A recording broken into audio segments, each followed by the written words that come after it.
Welcome to the Medical Advocacy Sexual Assault Response Workshop as part of the summit. My name is Rebecca Nichols. My pronouns are she, her, and hers. And I'm a consultant that works with organizations that are making the world a more just and safer place for all of us. I've been working with survivors of sexual and domestic violence for the last 25 years, and I currently work primarily with nonprofits that are serving survivors and other helping professionals to make sure that the work they are doing is based in a trauma-informed approach, an approach that's focused on equity and racial justice, and also one that is taking leadership values into account. My name is Nicole Broder. My pronouns are she, her, or they, them. I am a sexual assault nurse examiner, or SANE, in the Portland and Vancouver area, and I'm also the SANE coordinator for the Oregon Sexual Assault Task Force, which is how I'm getting to work with Rebecca today. I also have a background as a sexual assault advocate in both the campus and community settings from before I went to nursing school. So thank you for joining us today. This project was supported by a grant that we received through OVW, so very grateful for their support in allowing us to put this on. So during this workshop, we are going to be really focused on medical advocacy and kind of what happens when a survivor is choosing to go to the hospital after an assault. We want to make sure that advocates understand those options for survivors and understand both kind of the healthcare as well as the forensic options that they hold. We also want to make sure that advocates understand who does what during an exam. What's the role of an advocate? What's the role of a sexual assault nurse examiner? And also who else is going to be involved within the hospital. We're also going to share the laws and resources that are specific to Oregon, and these resources are often focused on patient rights. They might also be options for survivors to help pay for some of the expenses that may go along with the exam or any follow-up services that they receive. And then finally, we also want to talk about all of this within the context of being trauma-informed so that survivors receive the best kind of advocacy. During the recorded session, we are going to be talking a lot about the exam itself. And then during the live session later in August, we're going to be talking about advocacy from that trauma-informed approach, as well as how to mitigate vicarious trauma. And then, of course, we're going to answer your questions about this session too. We do tend to use a lot of terms, and depending on your current familiarity with sexual assault advocacy response, you may be more or less familiar with some of these terms. So a few that we just want to go over and make sure that we're all on the same page on. A SANE or SAE is a sexual assault nurse examiner or sexual assault examiner. In the case of a SANE, that means that it's a registered nurse who has gone through specialized training in medical forensic care for sexual assault survivors. In the case of a sexual assault examiner, that's a healthcare professional who's gone through the same training, but does not come from a nurse background. So that could be a physician assistant, a doctor, or another discipline. A safe kit is what we refer to when we're referring to the evidence, the physical evidence that's collected during a medical forensic exam. And it stands for a sexual assault forensic evidence kit. These are provided to healthcare facilities free of cost by the Oregon State Police Forensic Laboratory. And is a little manila envelope with some swabs, some envelopes, and some paperwork. An outdated term that still is sometimes used is a rape kit. And so you might hear that mentioned at a hospital, but it's actually the SAFE kit is what that's referring to. And then the SAVE Fund is the Sexual Assault Victims Emergency Medical Response Fund, which is a fund that's run through the Crime Victims and Survivors Services Division of the Oregon Department of Justice in order to make sure that survivors of a sexual assault have access to post-assault medical forensic care. Things like the SAVE Fund are available in every state in the US, but the details do differ slightly. So if you've done any advocacy or been involved in medical forensic work in other states, you may know of similar funds that are set up. But we'll talk a little bit about what the SAVE Fund, which is Oregon's version of this fund, specifically covers. And then finally, SAMS Track is the name for Oregon's Safe Kit Tracking System, which is pretty new. as of the time of this recording, which is in 2021. It's only been out for a year or two. It stands for a sexual assault management system, and it's a way for healthcare professionals, law enforcement officers, the crime lab, to all keep track of where a safe kit is in terms of being processed or where it's being stored and what has or has not been done to it. And that allows survivors to keep an eye on where their kit is at and just be more informed about the whole process. So let's start with what is medical advocacy? So generally speaking, what medical advocacy is all about is working with the survivor and supporting them to get the most fair and sensitive treatment after an assault. And medical advocacy includes a couple of different things. The first one is, of course, medical treatment. If somebody goes to the emergency department, then the staff there is going to make sure that the person doesn't have any immediate or urgent injuries. They're going to talk to them about any kind of physical concerns they might have because of the assault. And it's really focused on just that healthcare piece of what, the physical safety and the physical health of that patient. Also, the survivor has access again to the safe kit, and as Nicole mentioned, that's the actual forensic evidence that is typically on the survivor's body, and we're going to talk about that in great detail. And so the survivor can actually choose if they want both of those things, if they just want the exam itself, and we're going to again talk about that in a moment. But just know that those could be, that medical advocacy itself could be either of those things or both of those things. One thing that's not on your slide, but to think about as advocates, is that there might be other reasons that a survivor needs medical advocacy that has nothing to do with the assault. And this is more focused on the long-term care that a survivor might receive.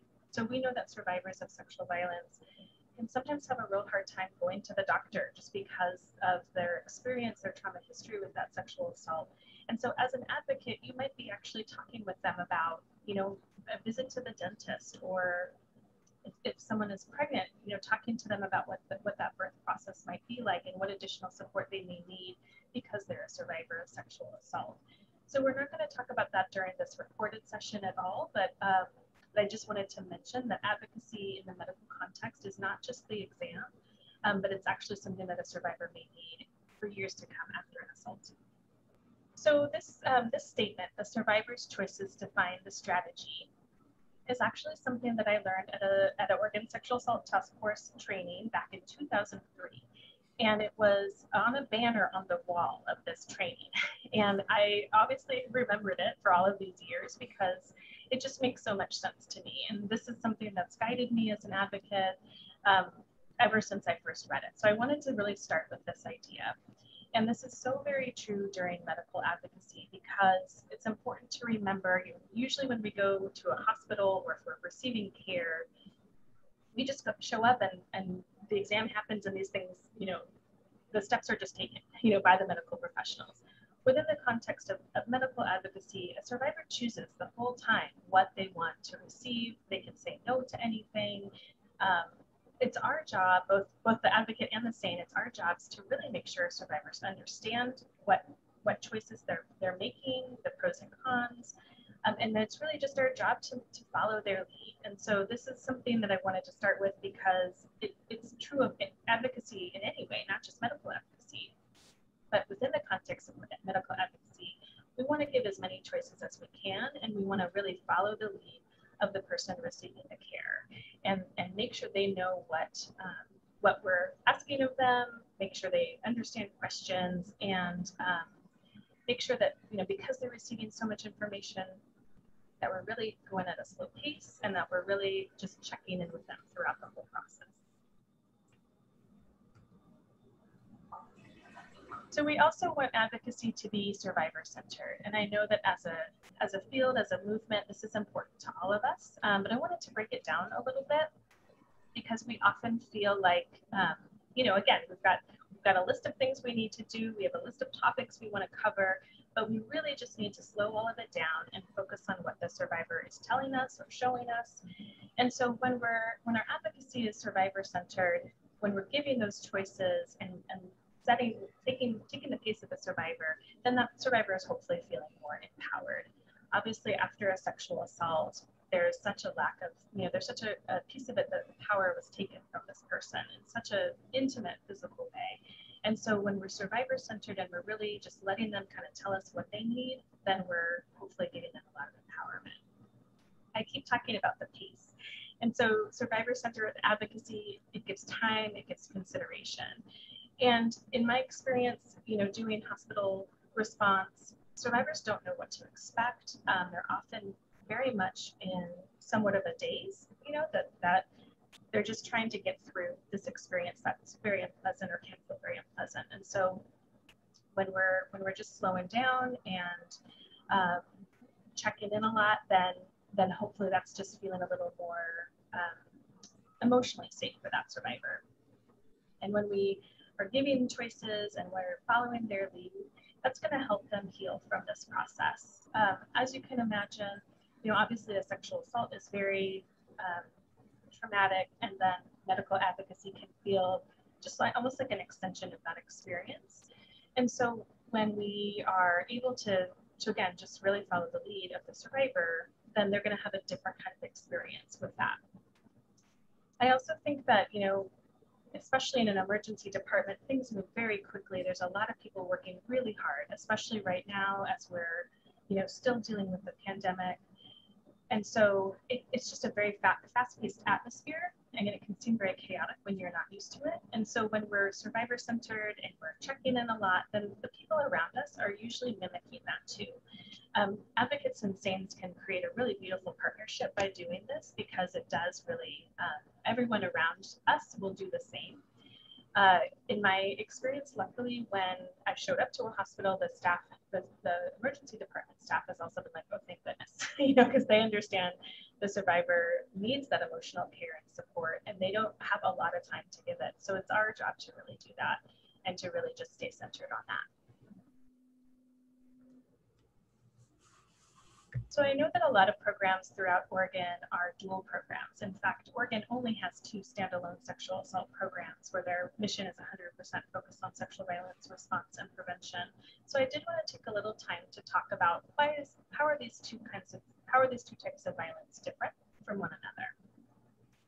And so obviously within domestic violence, there's a familial relationship, there's typically an intimate partner relationship. But with sexual violence, we know that, most survivors, more than 70% of survivors, know the person who assaulted them, but it could be an acquaintance, a coworker, it could be someone they're dating, it could be their partner, but the kind of relationship is really, really different. So for example, if a person is assaulted by an acquaintance, they're not going to have a lot of details. They're not going to know if that person is HIV positive or not, probably. They're not going to know the sexual history of that person, or if there's any, concerns about sexually transmitted infections. So because those relationships really look different, a survivor sometimes doesn't have information that feels very important to them. Obviously, if they, something like HIV status is really critical. So we have to kind of take that kind of relationship into account. It also really comes up around our safety planning. So when somebody lives with someone who has harmed them or assaulted them, then we kind of can narrow down a lot of specific safety planning. If somebody is an acquaintance, maybe the survivor doesn't know where they live, doesn't know what their car looks like, all these sorts of things. It just makes safety planning a little more complex or different. And so it's something for us to keep in mind as advocates. The point in the middle here kind of speaks to the same thing, that, sometimes the survivor knows very, very little about the person who assaulted them. And in some ways that can actually feel more concerning to the survivor, because not knowing means that they can imagine the worst, and they're just not really sure. And so I think that is an important part of how we can support survivors and show up for them. The third point on this slide is really important. The truth is it's awkward to talk about sex. It's awkward to talk about body parts. Some of the questions that might come up during an exam can feel so very direct and personal. And for advocates, it can be really hard to sit with somebody, if we're not used to talking about those things, then we have to pretend we're okay with it when we're supporting a survivor. And that's kind of easier to say than to do. And so I really encourage advocates who are newer to this type of advocacy to practice, to just get comfortable with talking about these things, and to be prepared to talk about the kind of sexual component of this type of an assault. And the other thing that we already do as advocates is we often mirror the language that a survivor is using. And so that's something that I would do within medical advocacy. So if a survivor uses a certain word for a body part, then I'm probably going to use that word too. If they use a word that I don't know what they mean, I'm going to clarify. When I have, asked questions or talked about body parts or anything like that, I use the specific name. I don't use a slang term. I would just use the exact name for that body part. But then if the survivor was using a slang term or something like that, I would clarify that's what they meant, and then I might use it too. So just being prepared for that piece of this kind of advocacy, doing a little bit of practice. When in doubt, fake it till you make it. Again, just doing your best to stay centered and stay focused on the words the survivor is using, and making sure that our discomfort with these conversations is not impacting them, and we're really keeping that pretty internal.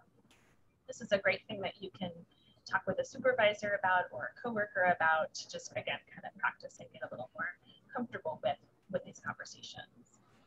And one other option is that you can make use of one of the other pre-recorded sessions in the summit, which is called How to Talk About Sex with Survivors, which also has a workshop component. So that's another great place to get some advice on how to do that comfortably and get some practice too, if that's something that would help you out. So the other things that we thought of here around the difference between sexual and domestic violence advocacy is the fact that, when what I know about the legal system is what I watch on CSI, it means that I have a pretty inaccurate understanding of what's going to happen. And so that happens for survivors too. If a survivor expects that they're going to report to the police and then the person will be arrested and then they'll go to court, there's just, because that's what happens on the TV shows, then that leads to confusion because it doesn't work like that. Things don't get resolved that quickly.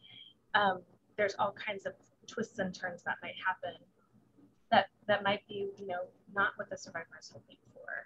And so one of the things to be prepared for is just to be able to say what you don't know. Like if you can't answer a specific question about what happens next, or if I report, will this happen? Then just go ahead, first of all, admit what you don't know, and you could offer to follow up. But I think what's most important is that we understand that people might have a perspective of the legal system that's just not accurate. And it's really just our job to answer the questions we can, to follow up with what we don't know, and to make sure that things feel clear to the survivor. And then the final thing I wanted to mention is this victim blaming piece. And, of course, when we're supporting survivors of domestic violence, there's definitely victim blaming there too.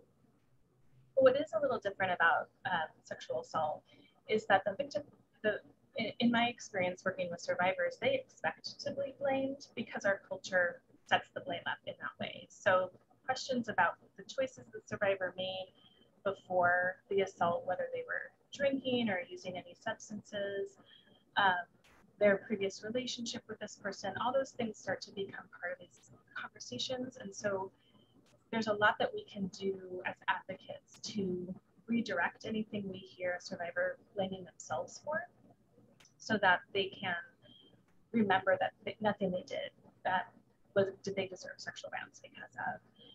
The other thing that comes up within medical advocacy, and I've seen this more for survivors who don't know if they want to report to law enforcement, or they're still deciding, they've decided they want to do an anonymous report, is that there can be this kind of subtle version of, if you don't report this to law enforcement, then this person might do it again. And that's the most common statement that I've had to interrupt within medical advocacy, because it's really, again, that's just not the responsibility of the survivor. And so it's just a matter of kind of reframing, restating, supporting their choices, letting them know that they can, an anonymous report allows them to make a choice about reporting to law enforcement in the future, and that if they just simply don't know, then that's okay for now. But I think one of the things we can do, even if we're not seeing a survivor blame themselves for what happened, is just to remind them that they didn't deserve it. Nothing they did should have resulted in anything like sexual violence, and that it's really never their fault. And that when we talk about the follow-up advocacy that our programs offer, that's where they can keep getting that support after the exams happened.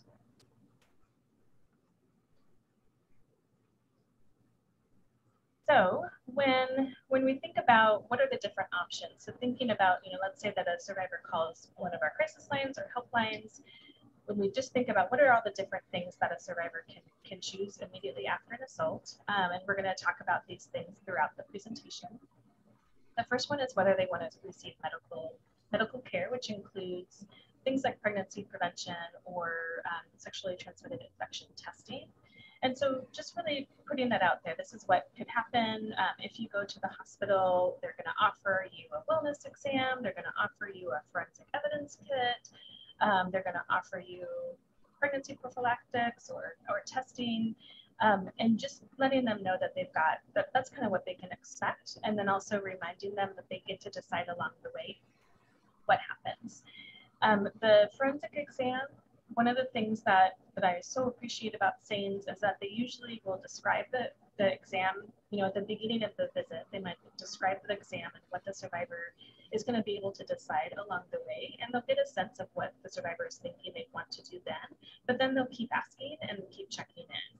And so if you're talking with somebody on a crisis line about, what happens when I go to the hospital, I think what's really important is that reminding them that they can decide along the way. And so when a survivor is thinking about getting that medical care, then just reminding them that that's kind of up to them, and they have lots of options and they don't have to know right off the bat what they want to do.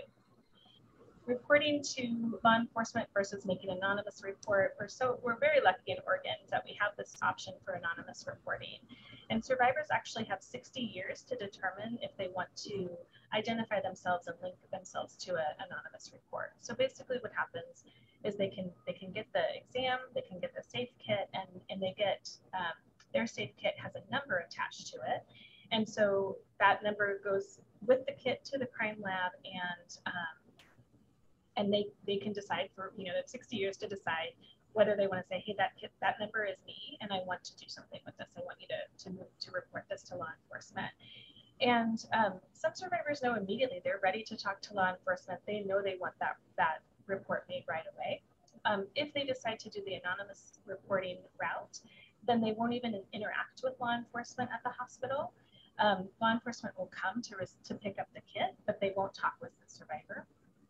And so that's an important thing to decide, or excuse me, to know, is that it's really just, you can decide later. It's really hard to make these decisions so quickly right after an assault. So just kind of, it's just another option.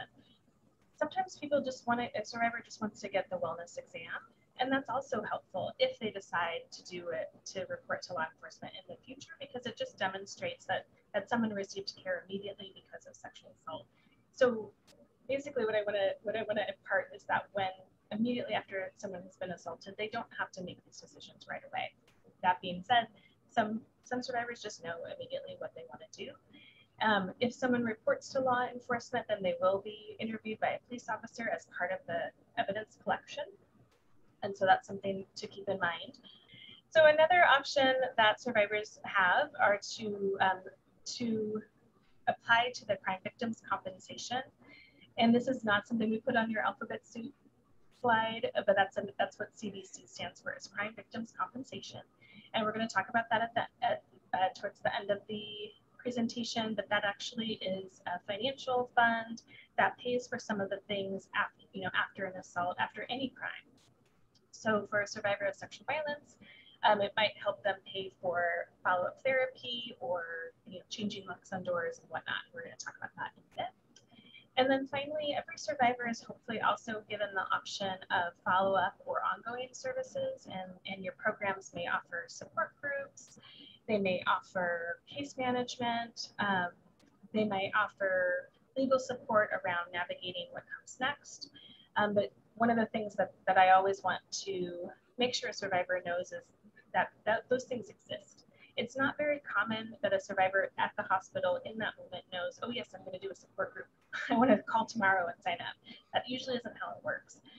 Just because they're absorbing so much information and still, having that acute trauma experience. So that's just something to say as many times as you can to make sure that when they walk out the door of the hospital, they have the phone number to your crisis line and they know that those services are available to them and exist. The nice thing usually about those services is they have no time connection to it, which is very different than all the things that are going to happen within a wellness exam or a forensic exam. So they could decide in 2 years that they want to come to a support group. They could decide in 6 months that they want to talk with an advocate about case management. But those options are available to them, and that they don't have to go through the healing process alone. And so just being able to describe those services, let them know how they can find them after the exam is really important. So during our live session later in August, we're going to be talking about these more in depth. But the basic gist right now is that what our job is to do is to support the choices that a survivor makes along the way. And part of that support is making sure they understand those choices, asking clarifying questions, just asking, does that make sense? Do you want me to say that in a different way? And just really picking up on whether or not they're following through with all this information that they're receiving. I think too, and we do this as advocates anyway, but asking questions that are really open-ended, that really just let a survivor talk through what they're thinking. And so then as an advocate, we can say, oh, I heard you talk about that this piece feels really important to you, and this is something you want to make sure you tell the SANE later. There are times where an advocate and the survivor are alone in the exam room. So there might be things that a survivor says to you that they haven't said to the SANE. In those moments, you could say, do you want me to remind you to tell the SANE that? Is that something you want to share with them? But again, just really asking those questions and giving space. Sometimes I've worked with survivors who just wanted to be distracted during those moments when we were alone in an exam room. And so you're really, again, just following the lead, and you're coming with all your bags, your big bag of ideas of how you can kind of be in the moment with the survivor and help them pass the time during that exam. And then again, so important to make sure they know that follow-up services are available, that the advocacy doesn't just live at the hospital, but is in the community and available to them after the fact, and that they can have that support as long as they need it. And one of the things that having worked on crisis lines quite a lot, one of the things that I know is that the way that we show up for survivors when we're the first person or one of the first people that they're telling their story to really changes how much they want to tell their story again. So when we are supportive and we're compassionate and we're slow and kind, then they can feel really comfortable sharing what they need. And so they're going to be more likely to share what they need later, as with follow-up services after the fact. So that's really important to remember, that as much as we can be present in the moment, it's going to increase the likelihood that they're going to keep asking for support, even if it's from their friends and family. So that's really important. I'm going to start talking a little bit more about what the healthcare aspect looks like. Again, this might be a reminder for folks who were engaging with the healthcare system a lot and then have found that services were suspended during the COVID-19 pandemic or otherwise altered. Or for folks who have never had a chance to do hospital response, either because of numbers in your community or because of the pandemic. Hopefully this will kind of acquaint you with the healthcare process and make you feel more comfortable being part of it as an advocate, or also helping to guide a patient through it or give them an idea of what their options are. I also want to make a mention of some of the language that I'll be using because I am a sexual assault nurse and I am seeing survivors of sexual assault in the context of being a healthcare professional and them being my patient. You'll hear me refer to survivors by and large as patients because that's how I'm seeing them.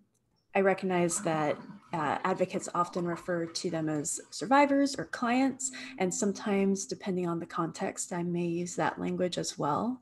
I also want to touch on one more term, which is victim.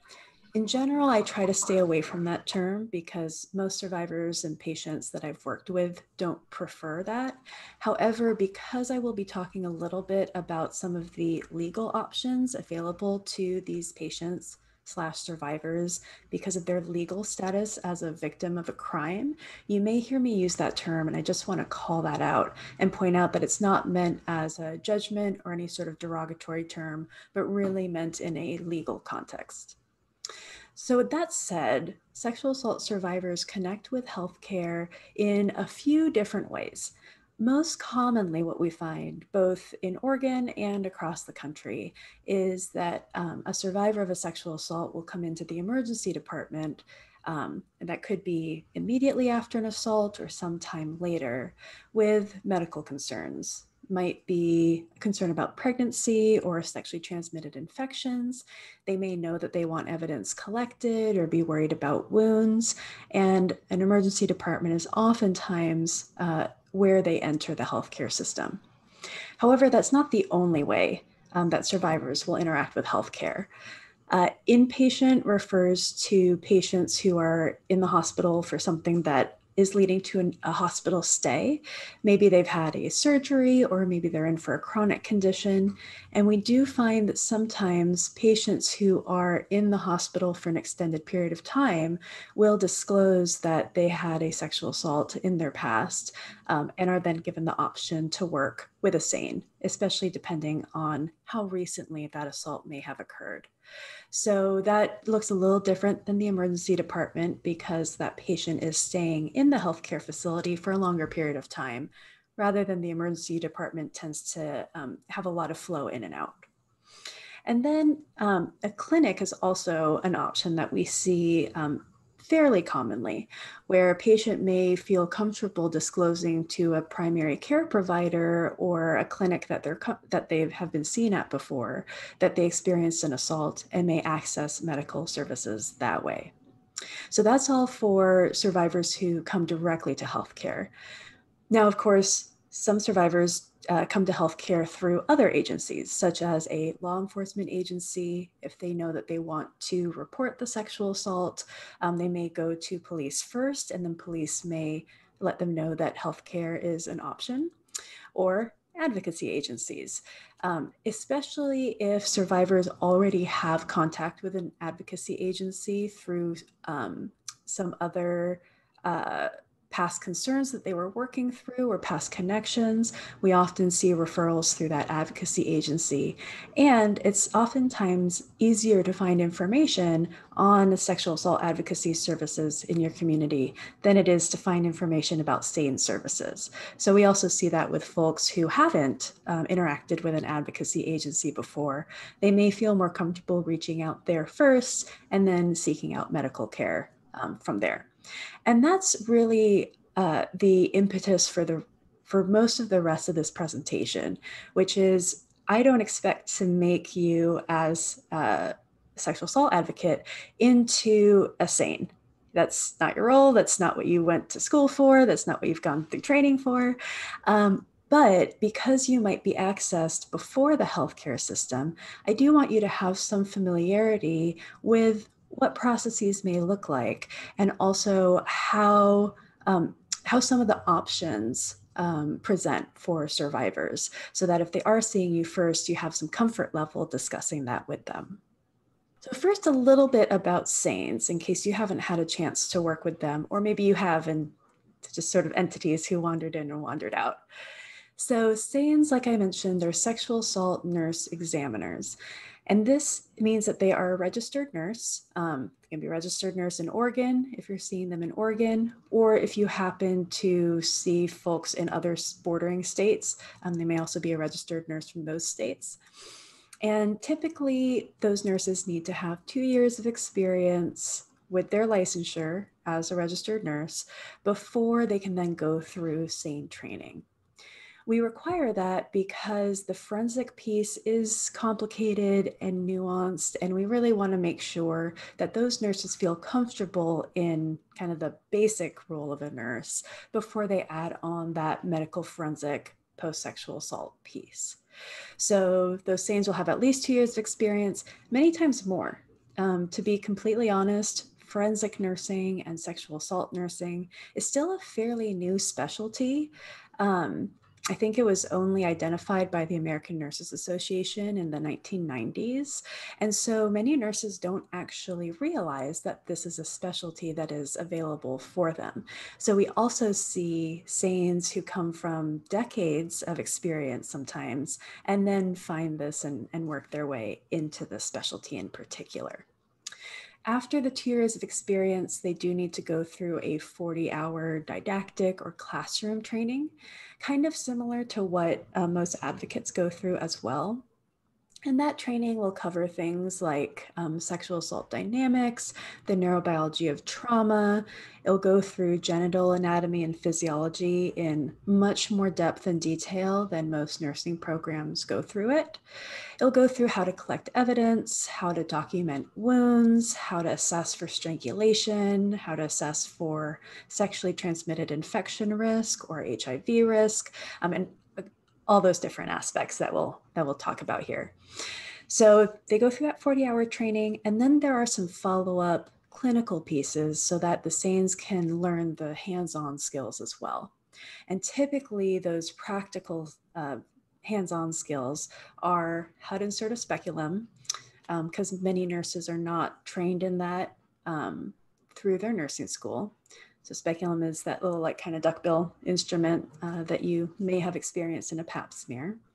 So they need to get trained in those. We want them to feel very comfortable using a speculum on a non-acutely traumatized patient before they then incorporate that into an exam of a patient post-sexual assault. And then the other piece is that they need practice doing the actual sexual assault medical forensic exams.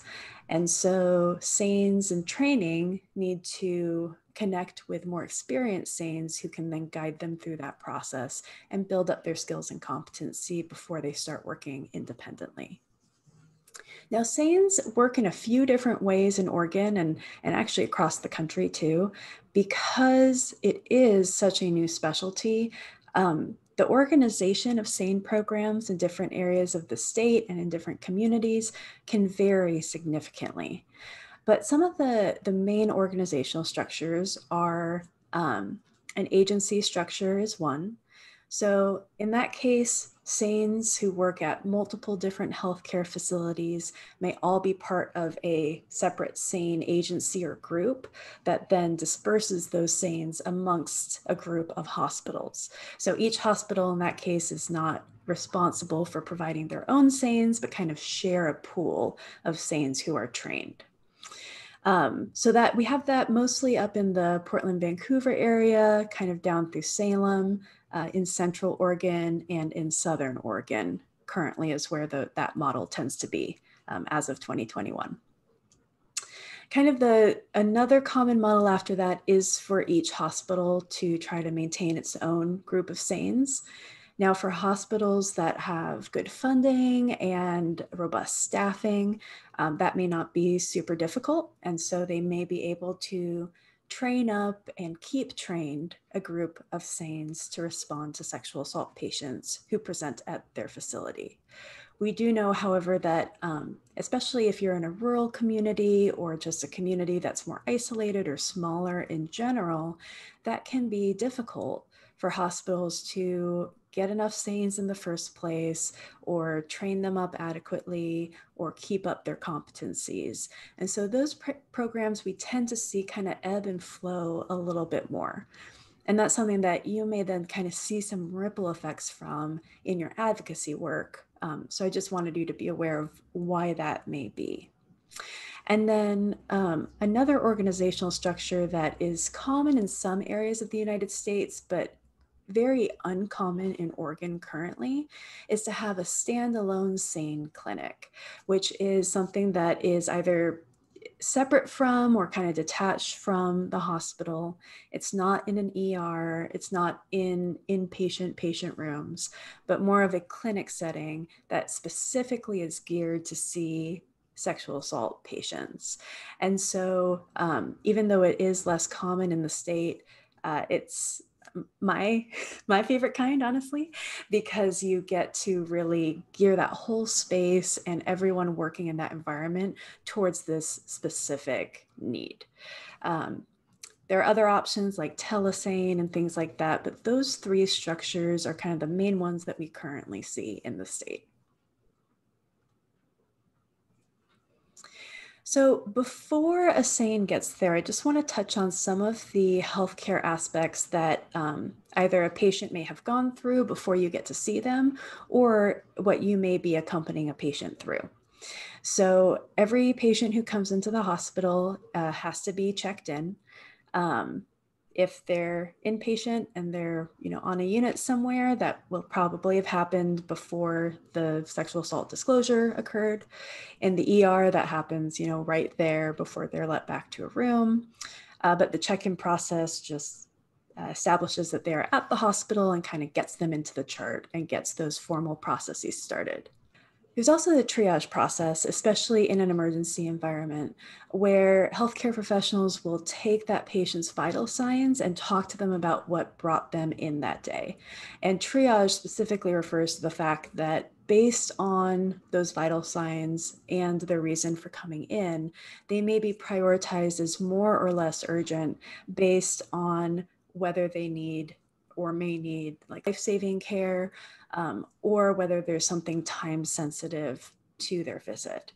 So typically, unless there's serious wounds that a patient presents with, sexual assault is often triaged fairly high priority, but not the highest. So patients who are at risk of bleeding out imminently or have had a stroke or heart attack, really serious medical issues like that, will be prioritized above most sexual assault patients. Again, unless there's serious wounds that that patient has endured themselves. But because, we recognize that sexual assault is a very traumatizing experience, and because of the time-sensitive nature of getting certain medical interventions on board and collecting evidence, if the patient wants either or both of those things, is still prioritized quite high. So just something for you to be aware of. Now, depending on the facility and how busy it is, that could still end up with a wait, but we've really impressed on hospitals that getting these patients into a private and quiet, if possible, and comfortable spot is really important. Now, the medical screening exam will typically happen before a SANE arrives, and this is just a term, it's also called the MSE, more alphabet soup for you. And all this means is that a provider, so a doctor, nurse practitioner, physician assistant, will just come in briefly and make sure that the patient is not in imminent physical danger. So typically that means, okay, they are breathing well, they don't have any active bleeding, there's nothing that's a super urgent concern that could threaten life or limb or health. Now, if that medical screening exam or if the triage process did uncover something that is very immediately concerning, such as bleeding, such as broken bones, things like that, then the patient is going to be medically stabilized. And this will typically happen before the SANE gets there, because as important as the sexual assault medical forensic exam is, keeping that patient alive is far more important. So if a SANE's already there, may be able to work with the team and start doing some medical forensics while the stabilization is occurring. But the stabilization of the patient really takes priority to make sure that that patient is as healthy as can be and not in imminent danger. Now, depending on what kind of SANE program the facility uses, there may then be a period of time of waiting for a SANE nurse. Because sexual assault patients don't show up on any sort of regular schedule, most hospitals do not have SANEs on the hospital grounds at all times. It's just not feasible. Now, depending on staffing, they may have SANEs working in the ER that they can pass on their patients to someone else and then have them switch over into their SANE role. But oftentimes, a hospital will have to call a SANE to come in for the exam. And that could take half an hour if you're in a metro area, or it could take longer if we're dealing with larger distances and more isolated facilities. Please do know SANE programs do try to make that time as quick as possible. And again, just because there's not necessarily an on-site SANE at all times, there's typically some sort of waiting period. Now that's where I really love if you, the advocate, has already had the chance to come in because then you can be there with the patient. You can start, with any crisis intervention you need to do. You can start building that rapport with them. Maybe even working on some of their discharge concerns or follow-up concerns that you're able to help with. That can make it a really nice transition into the SANE exam.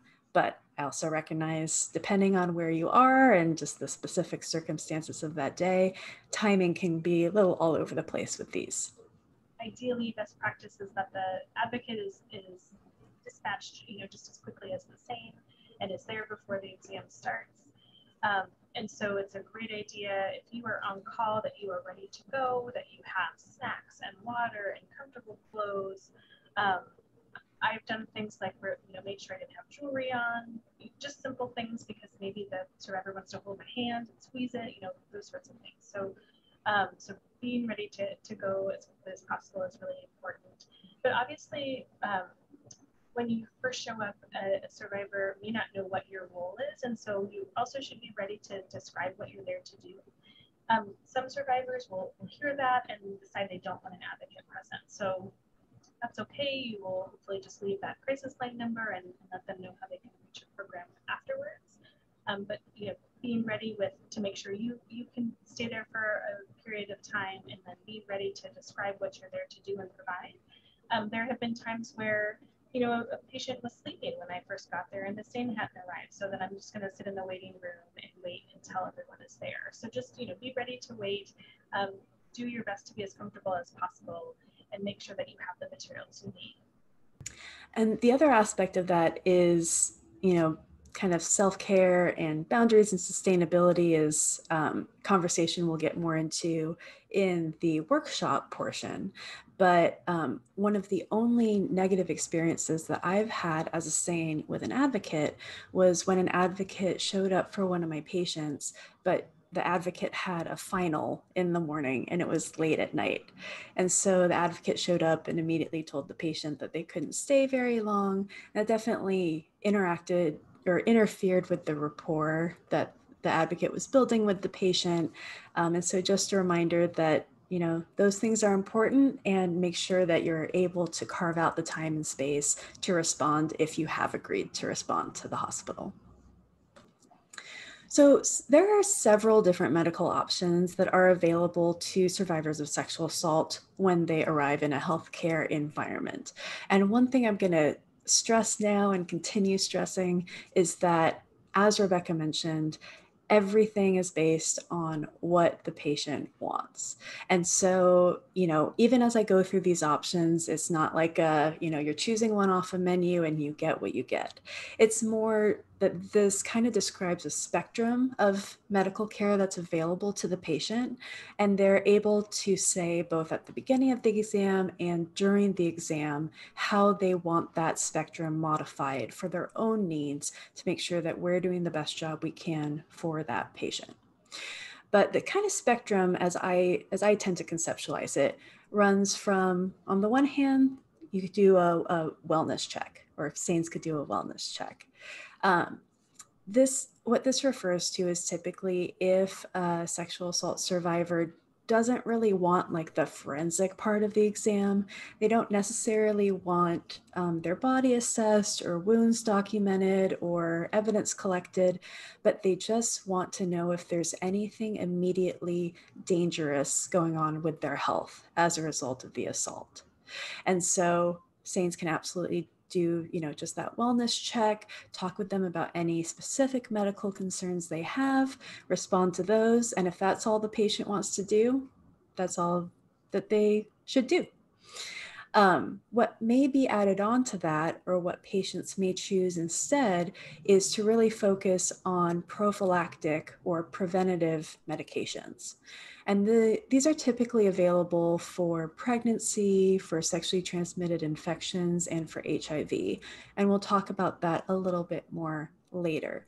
But the one thing that I want to highlight here is that for these preventative medications to be the most effective, they typically need to be given within a certain amount of time, which differs by medication. But emergency contraception is often available to prevent pregnancy up to 5 days after an exposure. HIV preventative medication is typically available up to 3 days after an exposure. So it varies, but it tends to be in that like 3 to 5 day window for most of these. So again, if the patient really is just worried about, hey, I don't want to get pregnant, if that's an option for them, or I'm just really worried about getting an STD or STI, that can also be the focus of the visit, and it doesn't necessarily have to go beyond that unless the patient wants it to. Now, where SANEs spend more of their time is in what we call a partial exam or a complete exam. And all that partial exam means is that evidence was not collected, but the rest of the medical forensic exam process was done. And I'll go through kind of the steps of what that exam is in a little bit here as well. But partial exam, no evidence collected. Complete exam tends to mean that some sort of physical evidence was collected. There are a whole variety of types of physical evidence that SANEs could collect. Again, we'll get into that a little bit more here shortly. But usually physical evidence is an option for patients within about 5 days of the assault. Ultimately, it's up to the discretion of the SANE, who can absolutely, talk with the patient and determine that there may be a reason to collect evidence beyond that time frame.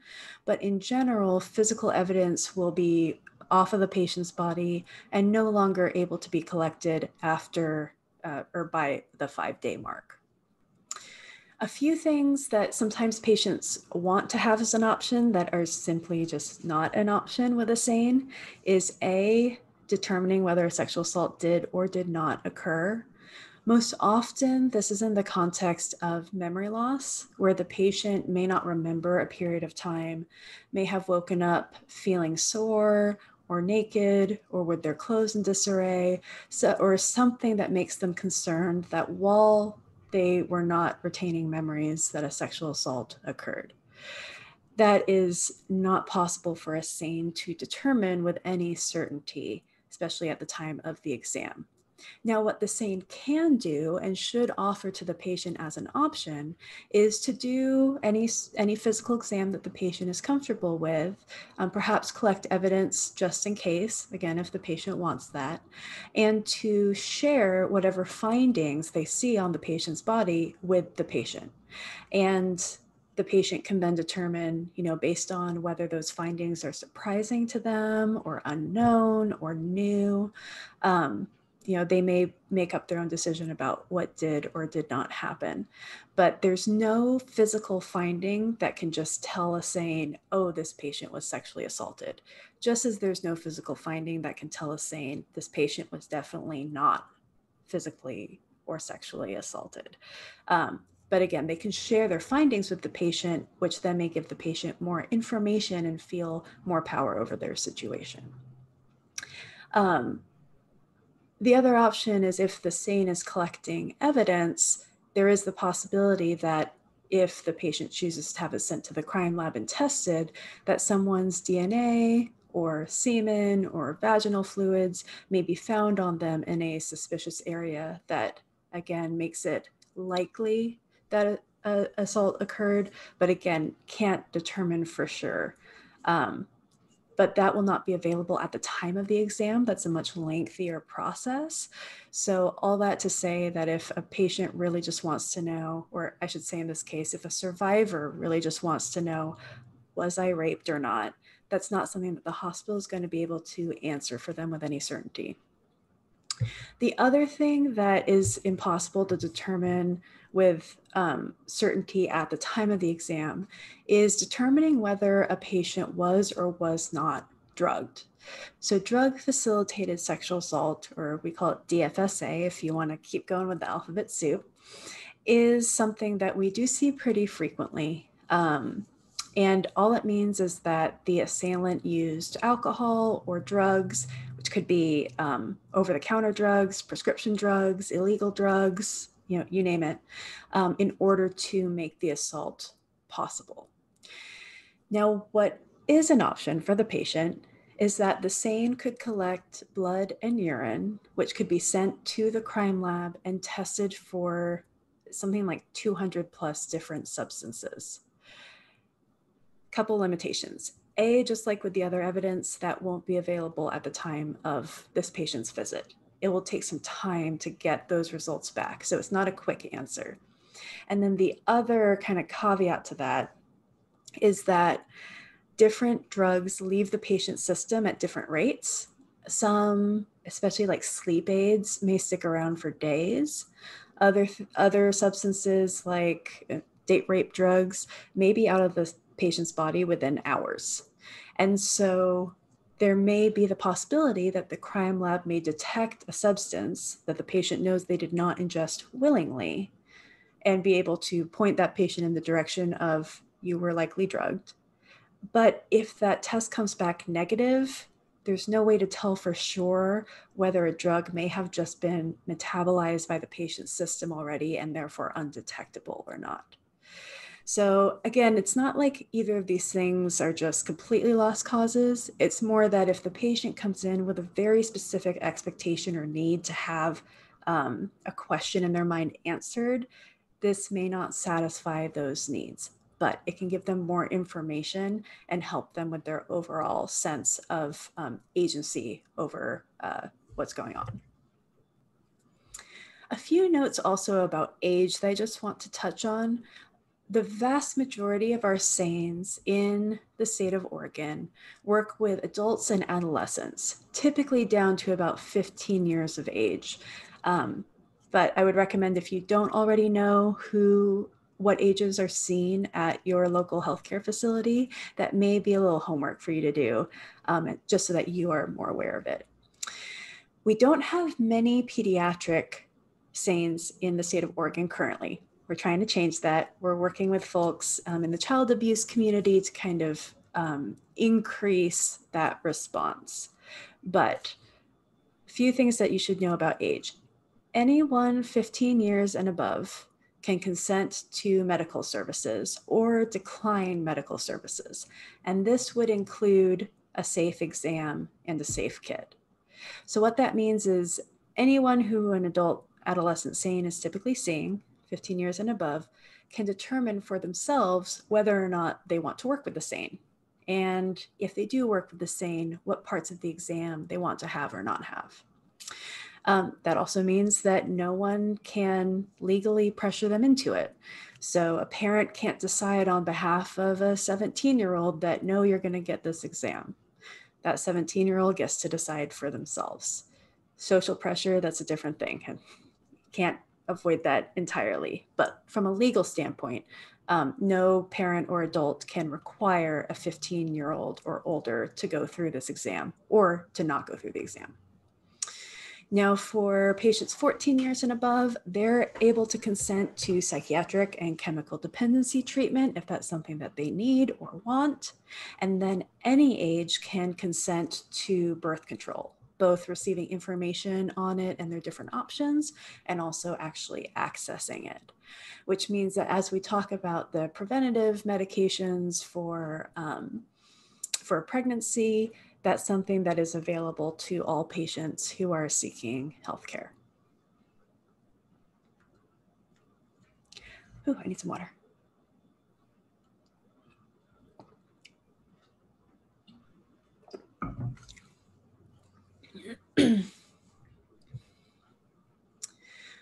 So just to go a little bit more in depth into some of these medical options, a wellness check, again, it's not a full medical forensic exam, but some of the things that might be available to the patient, depending on their needs and their wants, would be having any injuries assessed or treated, talking about risks for either complications from a wound or maybe elevation of a disease process, or diseases such as sexually transmitted infections or HIV or risk for pregnancy, and then being able to have that assessed by the SANE with referrals as needed. It can also just take care of immediate physical comfort and immediate physical needs like pain or nausea. That also falls under a wellness check, and then any other concerns that the patient is having, which can vary significantly based on the individual patient and the individual circumstance. With the prophylactic or preventative medications, these are the three different categories that I mentioned, but let's go into them in a little bit more depth. So any sexual assault patient who currently has a uterus should be screened for risk for pregnancy. Now, that can be difficult sometimes, especially when we have patients who are trans men who may have a complicated relationship with their uterus, depending on their specifics of their gender identity, any body dysmorphia changes that they want to make or not make. But any patient with a uterus should absolutely be assessed for pregnancy risk, because hormones like testosterone or other things do not count as an emergency contraceptive and will not reliably keep the patient from getting pregnant after an assault. So pregnancy is something that we really try to make sure that we cover for anyone with a uterus and anyone, almost any age too. Even patients who haven't yet gone through puberty, although that age gets lower and lower, even patients who haven't gone through puberty yet may be right on the cusp of having their first period, and so could actually be at risk of getting pregnant. It's kind of err typically on the side of assuming pregnancy is possible. On the other side of things too, we do see some older women or even just women whose periods have not, what am I trying to say?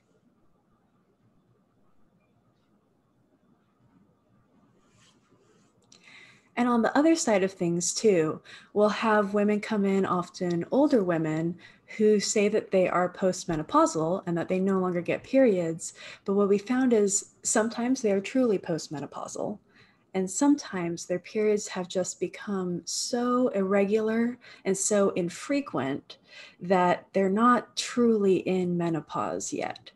And so, unless they really have not had any sign of a period for several years, that may be another case where the SANE may want to talk with the patient about maybe taking a one-time emergency contraceptive instead of taking the risk that maybe they are still ovulating occasionally and so may at times be at risk of getting pregnant. Now, the pregnancy prophylactics or preventatives are called emergency contraception. There are a few different types. You don't need to know all the details, but what I do want you to know is that they're not an abortion pill. And I find this really important because I've had several patients come in who absolutely do not want to have any sort of abortion, but are okay with emergency contraception because once it's explained how the two things are different. And so to make sure that the patient really is informed, I just like folks to know that there's a difference out there. So with emergency contraception, all of that means is that a pregnancy is kept from starting. So if the patient is already pregnant, it's not going to change anything, but it will prevent those initial pregnancy processes from occurring, that initial fertilization. Oftentimes patients are comfortable with that, even if they're not comfortable with other measures to end a pregnancy. Now with STDs, sexually transmitted diseases, and STIs, sexually transmitted infections, basically refers to the same thing. The medical community just used to use STDs a lot more. Now we use STIs a lot more. The main things that we can prevent with a one-time dose at the hospital are gonorrhea, chlamydia, trichomoniasis, and bacterial vaginosis. Again, I don't need to make you all into nurses who know all the ins and outs of those diseases. Also, I wouldn't wish some of the pictures that I've seen on you relating to those. But I do want you to know that those are fairly easy to stop with a one-time dose of antibiotics. And to cover those 4 different ones, it typically ends up being 3 different types of antibiotics. It's also typically a mix of pills and a shot. There are various options, though, available to the patient. So if they are unable to swallow pills or if they are uncomfortable getting a shot, please just know that they can absolutely discuss those concerns with the SANE and that there is likely a workaround that can be figured out. The other thing I want to mention in regards to this is that taking all those antibiotics at once, plus taking hormones, if they're also having an emergency contraceptive, can make patients feel really nauseated. So typically a SANE will also order them a pill that helps prevent nausea and vomiting, because it's of no use if they throw it up. And we also just don't want them to be in any more discomfort than they already are. Now, where it can get a little bit more complicated is with HIV. HIV, there are medications that can help prevent the transmission of HIV. They are more effective the earlier the medications are taken. They can't be taken any later than 72 hours after an assault. But unlike with gonorrhea, chlamydia, trichomoniasis, and bacterial vaginosis, the HIV preventatives are a month-long course, and it tends to be 2 different types of medications. So it's more involved, it's got more follow-up. I don't want any of that to mean, though, that a patient doesn't have the option to get those medications if they want them. It just means that it will take a little bit more in-depth conversation with the SANE, with the doctor who will be prescribing those medications, and just a little bit more follow-up commitment from that patient. But again, that conversation is not something that's on your shoulders. I just want you to be aware that it's something that they may end up having to talk more about with the SANE and the doctor. Maybe one thing that as advocates you can remember, because this is something that has overwhelmed me during an exam, is I can't possibly know the details, but I could say to the provider, could you explain some of the if there's any potential follow-up or any potential side effects? So rather than trying to remember those details, just maybe prompting the question, because I have been in scenarios where a provider suggested HIV prophylactics, but didn't mention that it was a month-long process or something like that. And so, that's important. Yeah, it's important. So of course the survivor does not want to get HIV. They want to say, yes, I want that, but just to say, maybe before the survivor decides, could you just explain what that looks like how long this is take, what are the potential side effects, or what can they expect? So just asking that question can be helpful.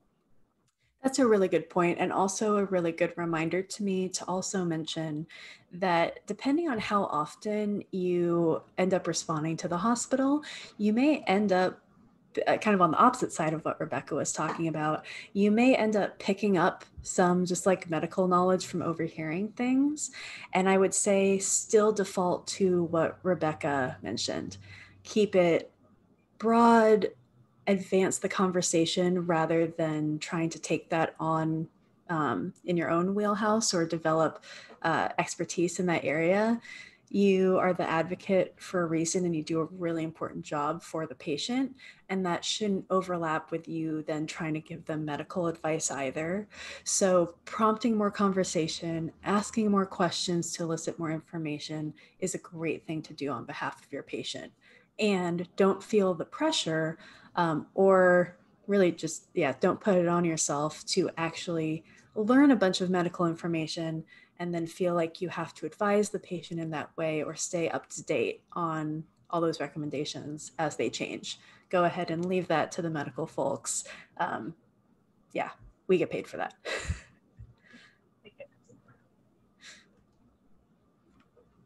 So I mentioned this before, but I said I was going to keep mentioning it, and I will. Patients can accept or decline any portion of the medical forensic exam at any time. And what SANE should be doing is letting them know this at the beginning of the exam, but then also bring it up with them frequently. And I will go through like the different steps available to the medical forensic exam in a second here. But I think it's really important for SANEs to remember the power differential that we have with patients. And again, this is an area where you may find that you have a chance to advocate for the patient or help bolster them in speaking up for themselves if a SANE happens to falter in this area. But even as a nurse, when I am in a medical environment, I have a hard time speaking up to my provider or my doctor if I'm not given an opening to do so. It's just hard to interrupt and stop someone from doing something that they're already starting. It is much easier to be asked my thoughts and then just share whether or not I'm comfortable with something going forward. So we really impress this on SANEs, and that should be a regular part of SANE practice. And so again, if you happen to catch a SANE on an off day or someone who's new and you're seeing that that's not happening, please feel free to advocate on behalf of your patient or just help them find their voice and speak up in that moment. But hopefully it shouldn't be on you. And for more on kind of power and hierarchical dynamics in the hospital, we also actually have another pre-recorded educational session on that. The SATF and OCADSFA are doing together on power and hierarchy in the healthcare environment. So if you want more on that topic, feel free to check that out. So there are a bunch of different ways that the medical forensic exam can be divided up. This is the way that works best in my brain. If you hear another kind of structure that works better for yours, please feel free to run with it. But this is the one that makes the most sense for me. So as Rebecca mentioned earlier, the first thing that a SANE is going to do on arriving at the facility or meeting with the patient is to introduce themselves, which maybe seems a little basic, but just like the importance of you introducing yourselves as the advocate and explaining their options with you, it's really important for the SANE to do the exact same thing. Most patients will have not gone through this process before, and most will have no idea what options are available to them. And many will come in with concerns about having their autonomy and their ability to choose taken away from them. So really important that SANE start off with that. And then depending on what the patient wants to do in terms of the rest of the exam, there are consent forms and release of information forms, or ROIs, that the SANE will get signed to show that the patient is giving consent. And we'll look a little bit more at those later. But if a patient chooses to have every step done, this is typically what it will look like. First of all, the SANE will talk with the patient about what happened. And we call this the history. It's a sexual assault history if they're talking about the sexual assault, but it could also include any relevant medical history from the patient's past that may be relevant to the exam now. So maybe they're recently recovering from a broken bone, or maybe they recently had bottom surgery, or maybe they recently had a hysterectomy. All of those things and many more factors can then influence how the SANE is going to do the exam in the most informed and thorough and competent way. Oftentimes that history will start off broad, and then the SANE will follow up with any specific questions that they need. Just like with anything else, the patient gets to choose every part of this. So if there's a question that they don't want to answer, they should absolutely be free to make that decision. But that said, a thorough history will really help make sure that the rest of the exam is done as well as possible. So I also like patients to be aware of that so that they're truly making an informed decision about what to share or what not to share. Now, after all the kind of questions are asked and all those details are written down, which can be lengthy, especially because some of those questions are very personal and sometimes very vulnerable, that's typically when the SANE will start the physical exam if the patient wants.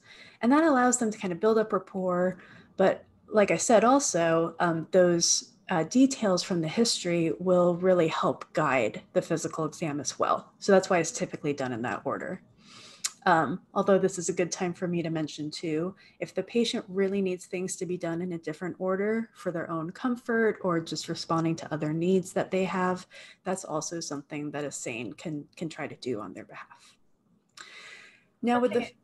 Sorry to interrupt you, Nicole. One thing I also want to say here in terms of the advocate is a survivor may change their mind throughout this process of when they would like the advocate to be in the room. So it's also a good idea for you to ask, so when physical exam starts to begin, if the patient is going to remove any clothing, obviously it's a good time to say, hey, I'm going to step out and give you some privacy, or would you like me to step out?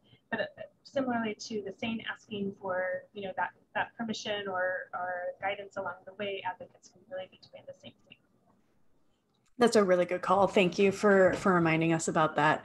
And as a SANE, I have definitely had patients who wanted the advocate there for every single one of these steps. I've had ones who wanted the advocate out of the room until it was the end and they want to talk about follow-up. And I've had everything in between, you know, some steps having them there, some steps not. So it's really important what Rebecca mentioned. Now, with the physical exam, because again, this can be something that feels very vulnerable and sometimes re-traumatizing for a patient, the SANE will typically start with the least invasive parts of the exam and then go more invasive. So typically what that means is that options for external body assessment, what we call a head-to-toe exam, because it's literally looking at every surface on the patient's body from head to toe, that's usually what the SANE will start off with. And again, you're going to get tired of me saying this if you're not already, but the patient gets to choose. So if the patient wants their right arm to be assessed, but not their left arm, if they want their upper body to be assessed, but not their lower body, any of those things, the SANE should be proactively offering those choices, checking in, and then respecting what the patient says. Now, if the patient knows that they want physical evidence collected, typically the easiest way for the SANE to do this, and also what's typically the easiest on the behalf of the patient as well, is to tie this in with the head-to-toe exam. So that as the SANE is looking at different body parts and assessing them and documenting in their chart, that they can also collect any physical evidence as needed. But again, we'll talk about the physical evidence bit in a little bit here. So external body parts, you know, trying to go like least invasive to more invasive, which also then means that with an anogenital exam, that if the patient is comfortable getting an anogenital exam, that typically takes place after the head-to-toe exam has already been completed. Again, giving the patient time to feel more at ease with the SANE, build up rapport, build up comfort, and keep it from being a re-traumatizing experience. And again, that can involve any parts of the anal or genital areas that the patient wants. And if the patient wants evidence collected, then that can also be incorporated into that exam process. Without getting too in the weeds, I do want you to be aware too that the anogenital exam also has a wide spectrum of how invasive it is. Typically, a good rule of thumb is that the less invasive the exam, the less assessment is going to be able to occur and the less evidence collected. And the more invasive the exam, the more evidence will be collected and the more thorough the assessment. And so patients should again be given the option by the SANE to choose where on that spectrum they feel most comfortable. Is it more important for them to not have re-traumatizing contact at their genitals, even if it means that maybe the evidence quality won't be as good? Or is it more important to them to have a really thorough assessment, to maybe get evidence collected, even knowing that that may be physically a more difficult or emotional process for them? So know that there's a whole variety of spectrums, and the SANE should be offering that to the patient. One thing I'd love to say here too is that typically at this point in the exam, if the patient still wants me in the room, obviously I'm sitting by their head, at that end of the bed. I can't see anything that the SANE is reviewing. And I always offer my hand because I think almost every time I've offered it, it's been accepted as just a thing to kind of like squeeze onto, because this part can feel really difficult to get through, even not within a sexual assault forensic exam. This can be an unpleasant experience. So if that feels comfortable to you, to offer it, but definitely just make sure you're checking in and that you're where the survivor would like you to be. That's a really good point. And it is, pretty nice. Well, taking that back. That's a really good point. Thank you. And on that note, the more flexible you can be too, the more that the patient is likely to find a solution where you are there in a way that is supportive to them without feeling, nope, still don't like the way I'm saying that.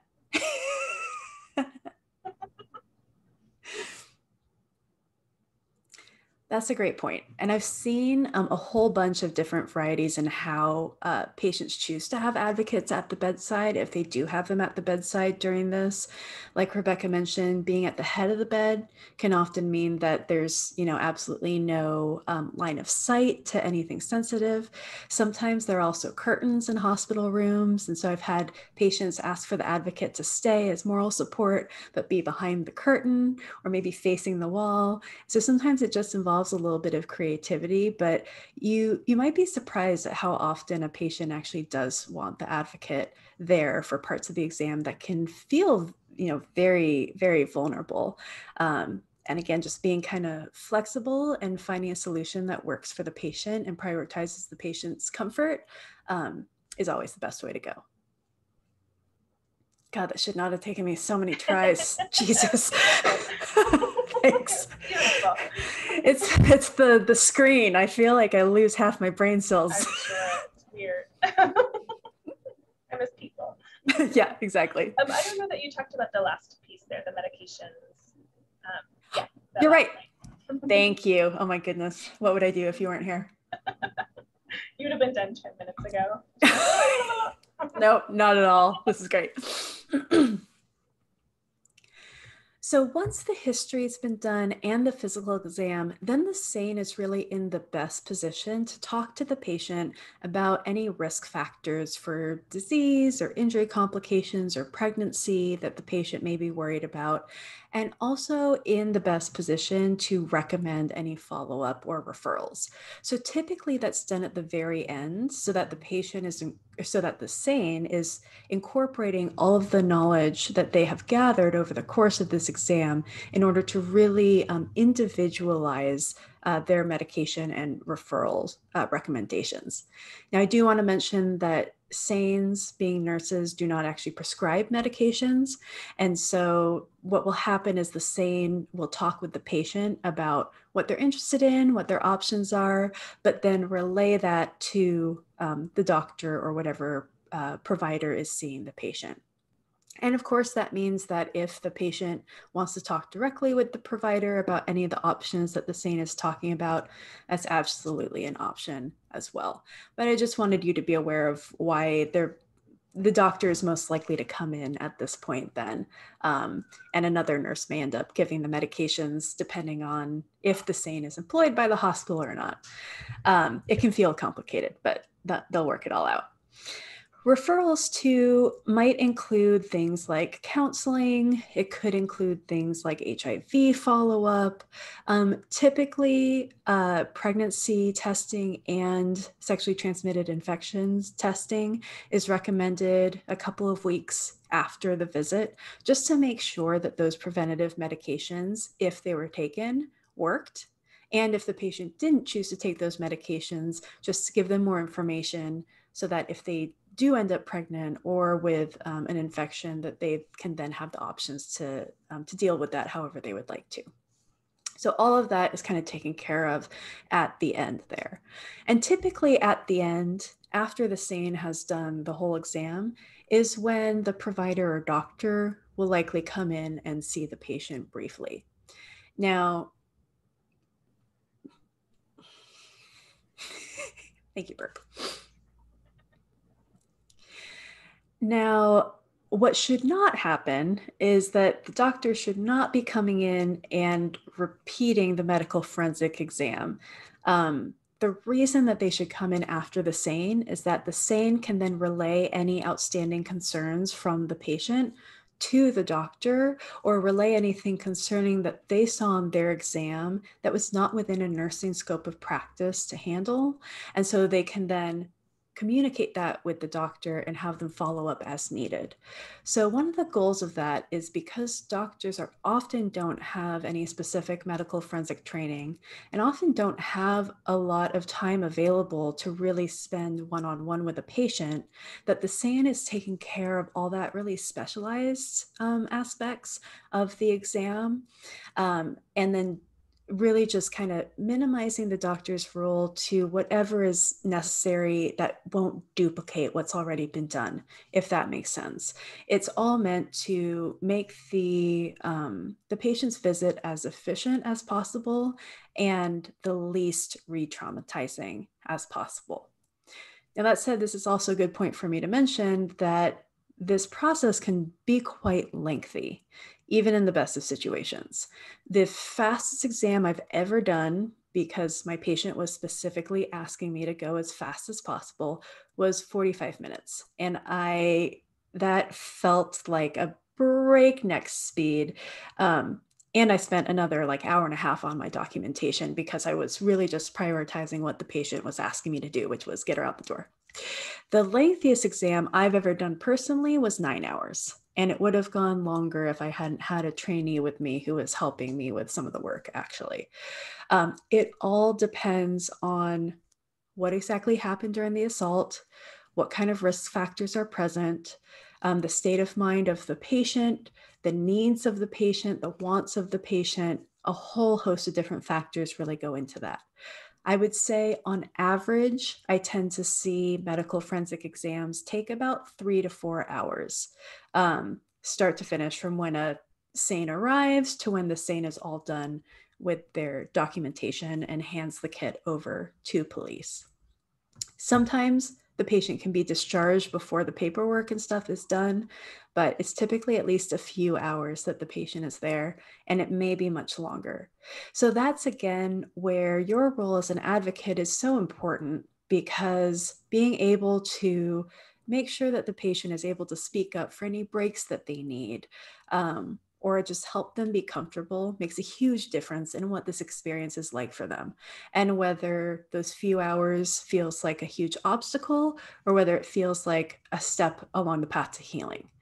And so, something that really stuck out to me when I went from being an advocate to being a SANE was how much time changed. My perception of time changed. I found it really challenging at first, honestly. And I found it challenging for a couple of reasons. Well, actually, it's kind of just one reason in a few different ways. The main challenge that I found was that as an advocate, I was able to devote my entire attention to the patient. And as a SANE, I was devoting my attention to the patient, and I also had a very detailed 16-page medical chart that I also needed to devote attention to in order to do my best job for the patient. But switching my attention back and forth was kind of tough, and making sure that I was, thoughtfully considering all the different options for medical care, for forensic evidence collection. It is distracting, and it's distracting in a way that maximizes the care for the patient. It's still distracting. And so I was always really good at getting the patient a warm blanket if they didn't have one already, asking if they were hungry or thirsty. And we'll talk a little bit more about some of the options for that in a little bit too. But what I wasn't as good about was realizing that, hey, 45 minutes or an hour has passed, and that warm blanket isn't so warm anymore. Because in my head, when I'm going through the paperwork, that can feel like the blink of an eye. And so, every time an advocate mentioned like, hey, some time has passed, like, do you maybe need a break? Or you weren't hungry before, how are you feeling now? It wasn't like I didn't want to be following up with the patient on that. The advocate just had a much better sense of time and was also able to keep a closer eye on the patient and pick up on nonverbal cues too, that the patient may have a need that needed to be expressed. So that kind of collaboration can really, really elevate the patient experience in a way that I can't even fully describe, because those little things in terms of comfort and following up on needs just sends a really important message about how important that patient is and how they're being cared for. I'll say too, those I mentioned that there are moments where you might be alone in the exam room with the patient, and in my experience, that's often when we're waiting for the discharge to happen, and so those cues and being able to read when the patient is just done talking about what's happening in the moment and they want to be distracted or they want to close their eyes and have silence, that's all part of what you're there to do and to kind of pick up on. And the fact that you are being able to walk away and grab that next warm blanket, again, in my experience, hospital staff have been happy to let me go do that, and grateful. And so I really do think of myself as just, I'm just trying to make this as smooth and soft of a process as I can, knowing that it feels quite hard. It's hugely important. So a little bit more on consent and on release of information that I want to touch on. Something that it's going to be very important for the SANE to do at the beginning of the exam and throughout the exam is assessing the patient's capacity to consent. As important as the medical forensic exam is, it's not saving the patient's life and it's not preserving the patient's limbs.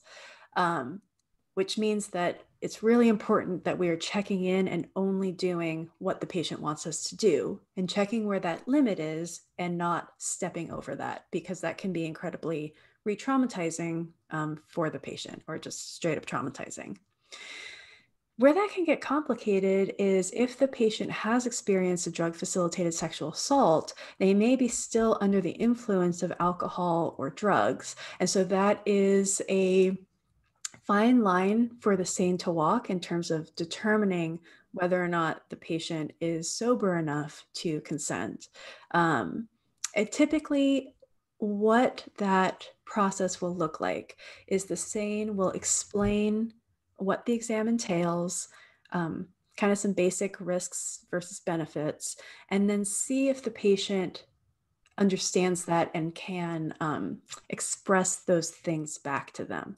If they can't, then they're not truly understanding what they're agreeing to, and it could be harmful to continue with the exam at that point. The other area that this can really get tough is when the patient has a mental illness, which, as you know, there's a whole, again, spectrum of mental illnesses, and some wouldn't impact someone's ability to understand what this exam entails and decide whether or not they want the exam or parts of the exam. And and the other side of the spectrum is that it could hugely impact that patient's ability. There is no one size fits all answer to this. Just know that this is a conversation that the SANE may be having with the provider or the care team, and also with the patient, to make sure that they are not acting against the best wishes or against the wishes of that patient. Now, capacity consent can also change. So personally, I have done exams before where I started off and the patient absolutely knew what we were doing, but perhaps had taken some pain medication or anti-anxiety medication, or just had been up for way too many hours straight, and became less able to consent as the exam went on. And the worst example of this that I had was a woman who started falling asleep during the speculum exam that she had asked for. And so the way that I handled it was to gently wake her up a couple of times, keep checking back in. She continued to say she wanted it, but at a certain point when it became clear that she could not stay awake, it did not feel safe or trauma-informed for me to continue that speculum exam. So instead, I had a new conversation with her, kind of assessing kind of her new expectations and desires, and we were able to find a compromise where she still felt like she was getting the care she wanted, but I was not doing a speculum exam on an unconscious patient, which is just not defensible in any way. This can also go the opposite way, where I have also come to patients' bedsides before when they were, asleep, could not stay awake, or again, maybe under the influence of alcohol and or drugs, which they may have taken willingly or not. But in either case, they were not able to consent to the exam right away.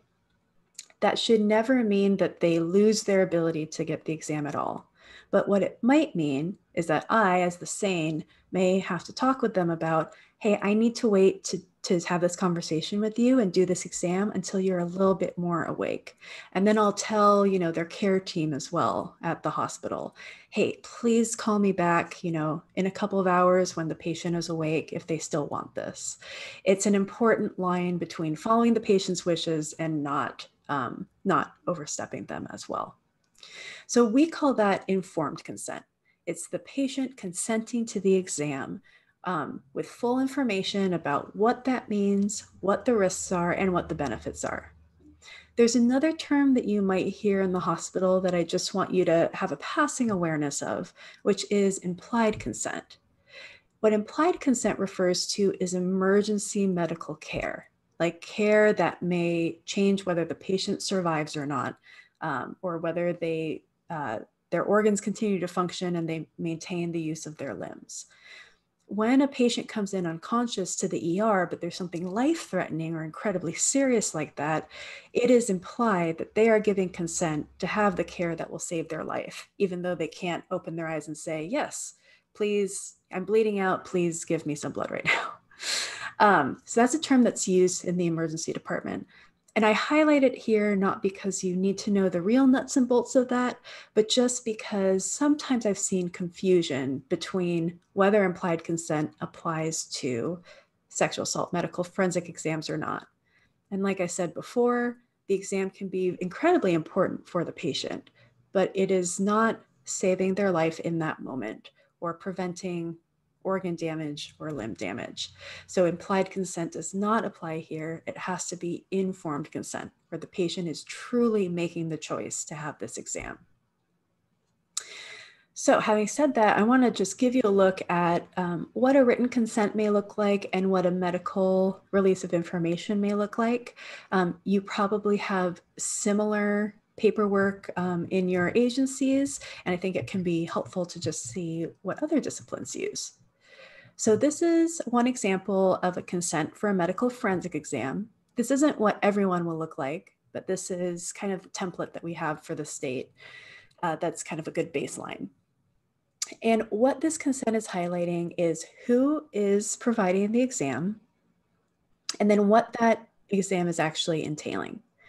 And what we recommend at the task force is that consents have separate areas for at least these three separate parts. A, the medical evaluation and treatment related to the sexual assault.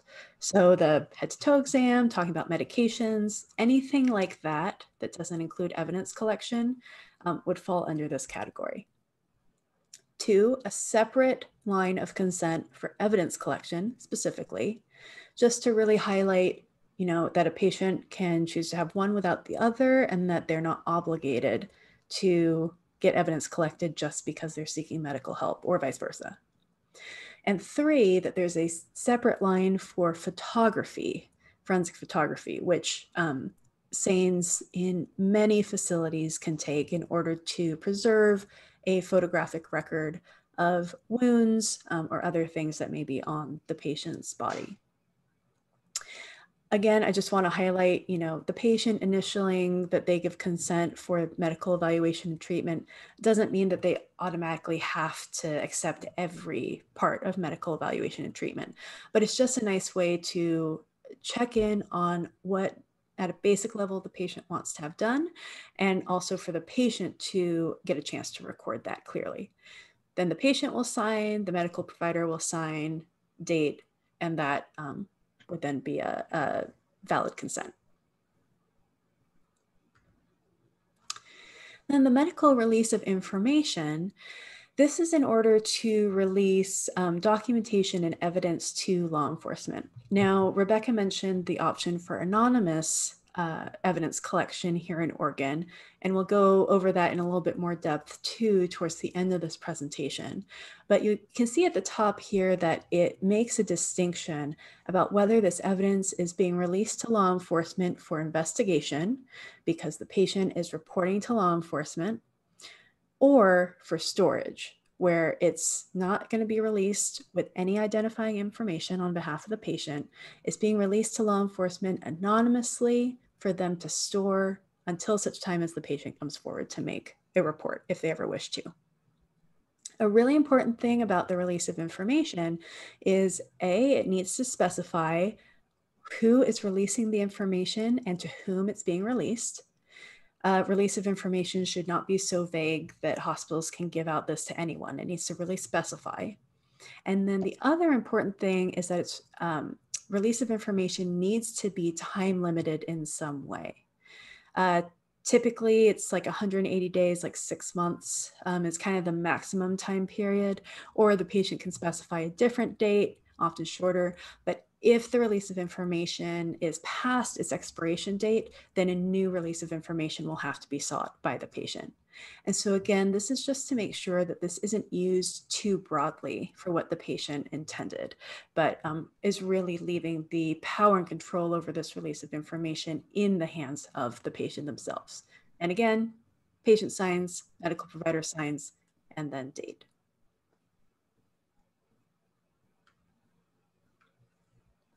So since I mentioned photographs, let's just touch on that briefly as well. And before I talk about photographs, I'm actually going to talk about bodygrams, which is the way that SANEs document injuries. And so bodygrams are just these kind of outlines of human bodies or parts of human bodies in the SANE chart, where the SANE can document any wounds or anything abnormal on the patient's body that they're seeing. Typically, this means that they will draw the wound, they'll describe it, like the color, the size, the look of it. They'll do a pain assessment, describe the shape, things like that. And that is really the best way for patient injuries to be documented in the chart. They're incredibly useful if the patient ever needs medical follow-up for those wounds, or if there's investigation, it's really useful for that as well. Now, in many facilities, not all, there's also the option for photographs. And photographs, the SANE should not be replacing bodygrams with photographs. So don't be surprised if you see a SANE drawing injuries and then also taking pictures. That is normal. And it's in fact what's recommended in order to not lose important information that the patient may need medically or forensically. Now with photographs, a couple of things I just want you to be, again, generally aware of is that the SANE should still be preserving the patient's privacy. I think many patients, at least that I've met, come in with a fear that they're going to just be made to like strip naked and then just have these photos taken of them standing there. And that is absolutely not what happens, because that's not trauma informed or survivor centric in any way. Instead, what the SANE will likely do is cover up the parts of their body that are not being photographed, photograph specific wounds from a variety of distances, and then move to the next wound. And the other thing that SANEs will typically not do is take sensitive photographs. So like of genitalia or breasts or other areas that the patient may find sensitive. That's because these photographs could be subpoenaed if an investigation goes forward and if it ends up in court. And we just know it's not typically in our patient's best interest to have those photographs blown up large on a courtroom screen. So instead, we tend to rely on those bodygrams and the injury documentation for anything around the genital area or other areas of the patient's body that they feel sensitive about. But for other areas, you know, typically arms, legs, sometimes face, people feel more comfortable with. That's more likely where photographs will be taken. Again, totally up to the patient if they choose to have this done, if they only want it done for certain areas, or if they don't want it done at all. All of that is valid and all of that should be respected. Whew, hold on.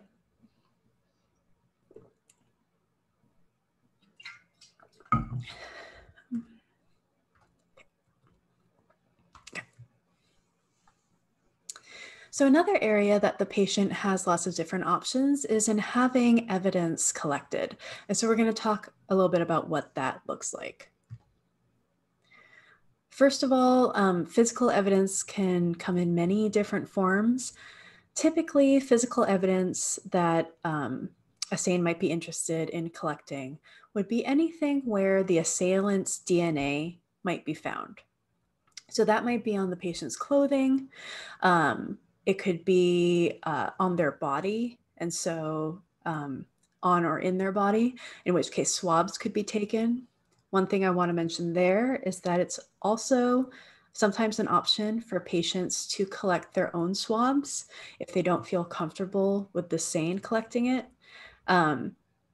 It's again one of those situations where it may end up being less invasive for the patient. It also may mean that the quality of evidence collected may be less, but the patient should have the ability to choose, what they prioritize in there, and the SANE should have a more in-depth discussion with them if that's something they're interested in. Physical evidence can also be things like the patient's blood and urine, mostly because, like I mentioned, if the patient was drugged or given alcohol in order to facilitate the assault, blood and urine is where that would show up. So that may again also be an option for evidence collection. Hair is sometimes collected as well, typically because if the assailant's hair is going to be used as evidence, then the patient's hair needs to be collected as well so that the crime lab can distinguish whose hair is whose. You'd be amazed how different the hairs just on your head all look. Typically, the crime lab needs at least like 20 hairs in order to establish what the patient's hair looks like. So just a little fun fact that you can throw out at a cocktail party. And then things like condoms or pads or tampons or adult diapers, things like that, may also retain evidence from the assailant. And this can be true sometimes, even if, for example, if a patient puts on a pad a couple of days after an assault, or let's say the day after an assault. If they have evidence in their vagina that is draining through gravity, even though that pad wasn't put on until after the assault, it may actually have evidence from the assault itself. And so again, SANEs will kind of discuss all of those with the patient, and then they're trained in how to collect that physical evidence in a way that best preserves it. Something to know is that when clothing is collected as physical evidence, it typically is not going to be something that the patient gets back. And that's because the crime lab is very thorough. That's part of their job. And that clothing will probably be destroyed in the process of being tested. This is, again, something that the SANE should be talking about with the patient, but I just wanted you to be aware as well. Because if that means that the patient doesn't want to give up that clothing, that should, again, be honored. We all know that certain items of clothing can be very expensive. They can be tied to, emotional memories or relationships. They can sometimes change our feeling of safety in walking around. Maybe a piece of clothing reflects a person's gender identity, and without it, they may be unsafe. Maybe it's their only pair of jeans, and so losing that would be pretty catastrophic. Maybe it's a really expensive bra. Maybe it's their partner's sweater that they borrowed. A whole host of reasons that people may not be willing to give up clothing. In that case, again, SANEs do have some backup options for trying to collect evidence off of clothing. Not as thorough, but again, if that is the difference between the patient being able to hold on to that piece of clothing that they otherwise are not willing to give up, then that's important and that should be respected.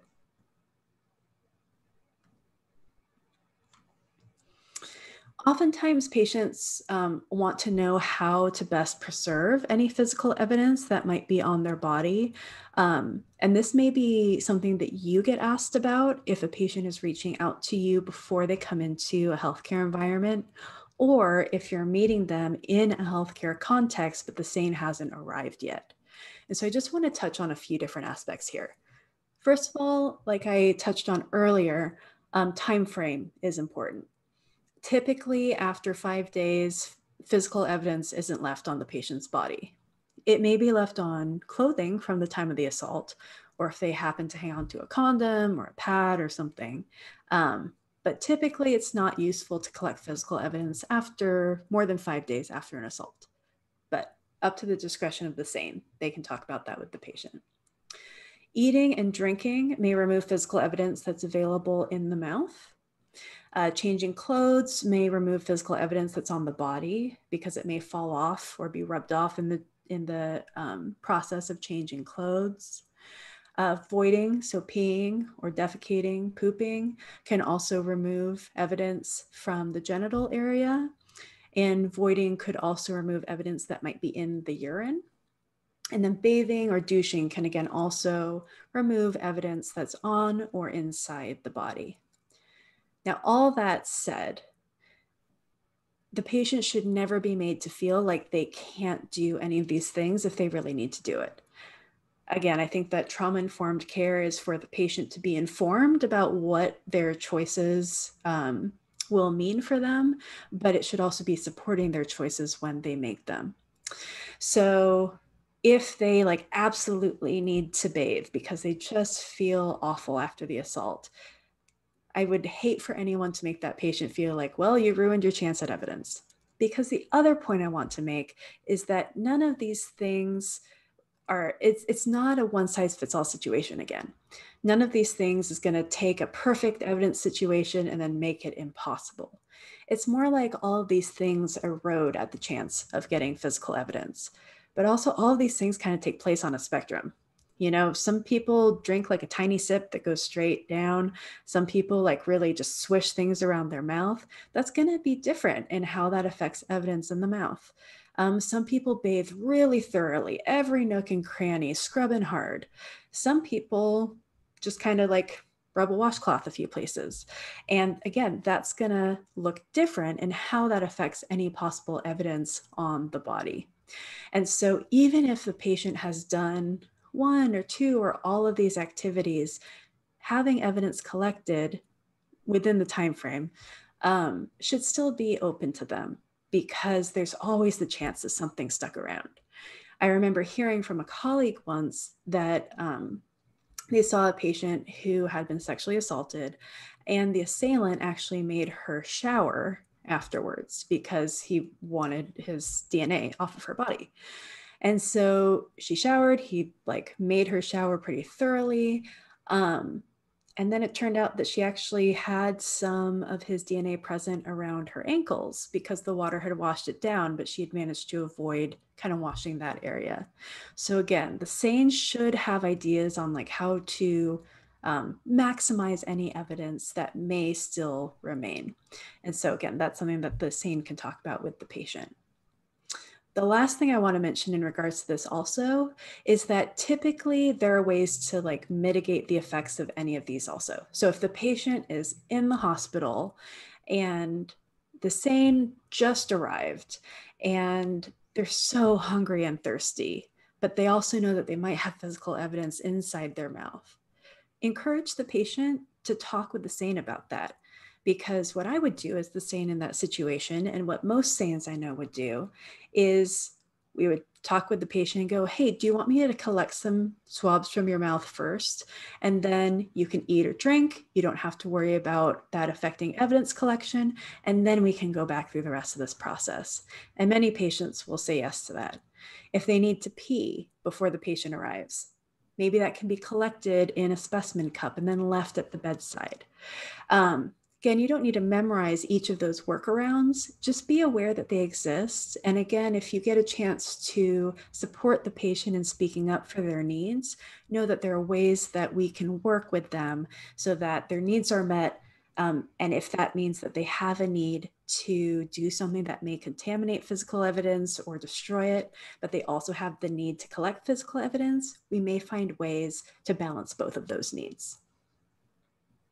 I think as an advocate, you can simply remember the things that the survivor may have told you before the SANE arrives and just make sure that gets mentioned as soon as possible, which is just, you know, either the survivor's really hoping to eat as quickly as possible, just a heads up, you know, maybe you could talk about ways to work around that rather than trying to remember like, oh, can we do the mouth swabs first? You know, or something like that. Yeah. Yeah, that's a great way to handle it. So real quick, I also want to talk about SAM's track, which, as we mentioned at the very beginning in that alphabet soup slide, is the name of Oregon's Safe Kit tracking website. And it's run through the Oregon State Police because they also run the forensic laboratory. And this is something that medical and investigative personnel should be contributing to, so that if a patient has a safe kit collected, they're able to follow on their own the path of this kit and what's being done. And so this is the website that the patient would go to. The SANE should cover it with them. But where you may come in is that because the SANE often, it is a very user-friendly website, in my opinion, because all you need to do is go to this website, trackit.osp.oregon.gov, and enter a safe kit number. And what happens when you do that is something like this screen will show up, where it'll show the safe kit number, which isn't here, that it was transferred to the forensic lab. This would be only for a reporting patient. That it was then returned to law enforcement from the forensic lab, and that testing is all complete. And as you can see, each step changes color on here, and the date that each activity was completed is also retained on here. And there's a phone number where the patient can get more information. Now, what's I think is really great about this system is it has absolutely no identifying information for the patient on here. It doesn't say what was collected in the kit. It doesn't say the patient's name, birthday, medical record number, any of it. So what that means is that this website doesn't need any login information, because the only way that you're going to be able to understand what it's saying or have it mean anything to you is if you know who that kit belongs to, which should only be the patient, anyone they choose to share it with, and then possibly folks who are involved in the kit, such as the crime lab and law enforcement. And so this allows the patient to just check up on this whenever they want, and also be able to reach out for questions if they have any.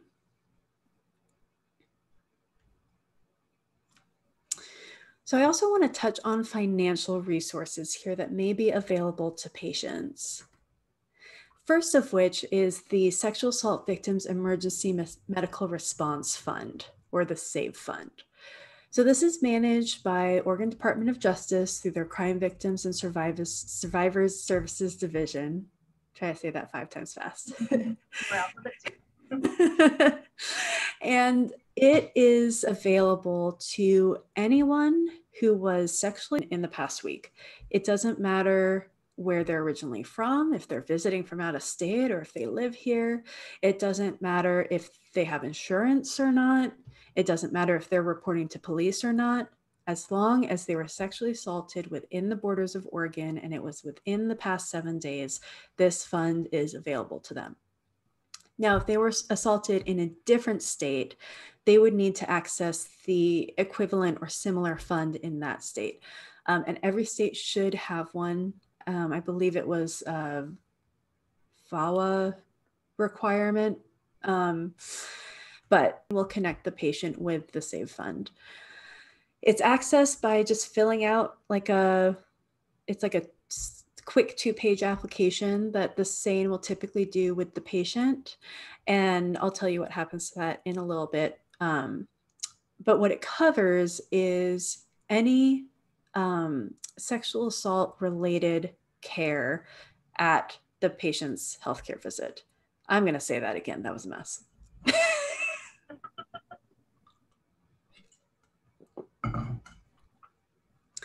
So what this fund covers is the cost of a medical visit that the patient is seeking out after a sexual assault for any medical care that they received during that visit related to the sexual assault.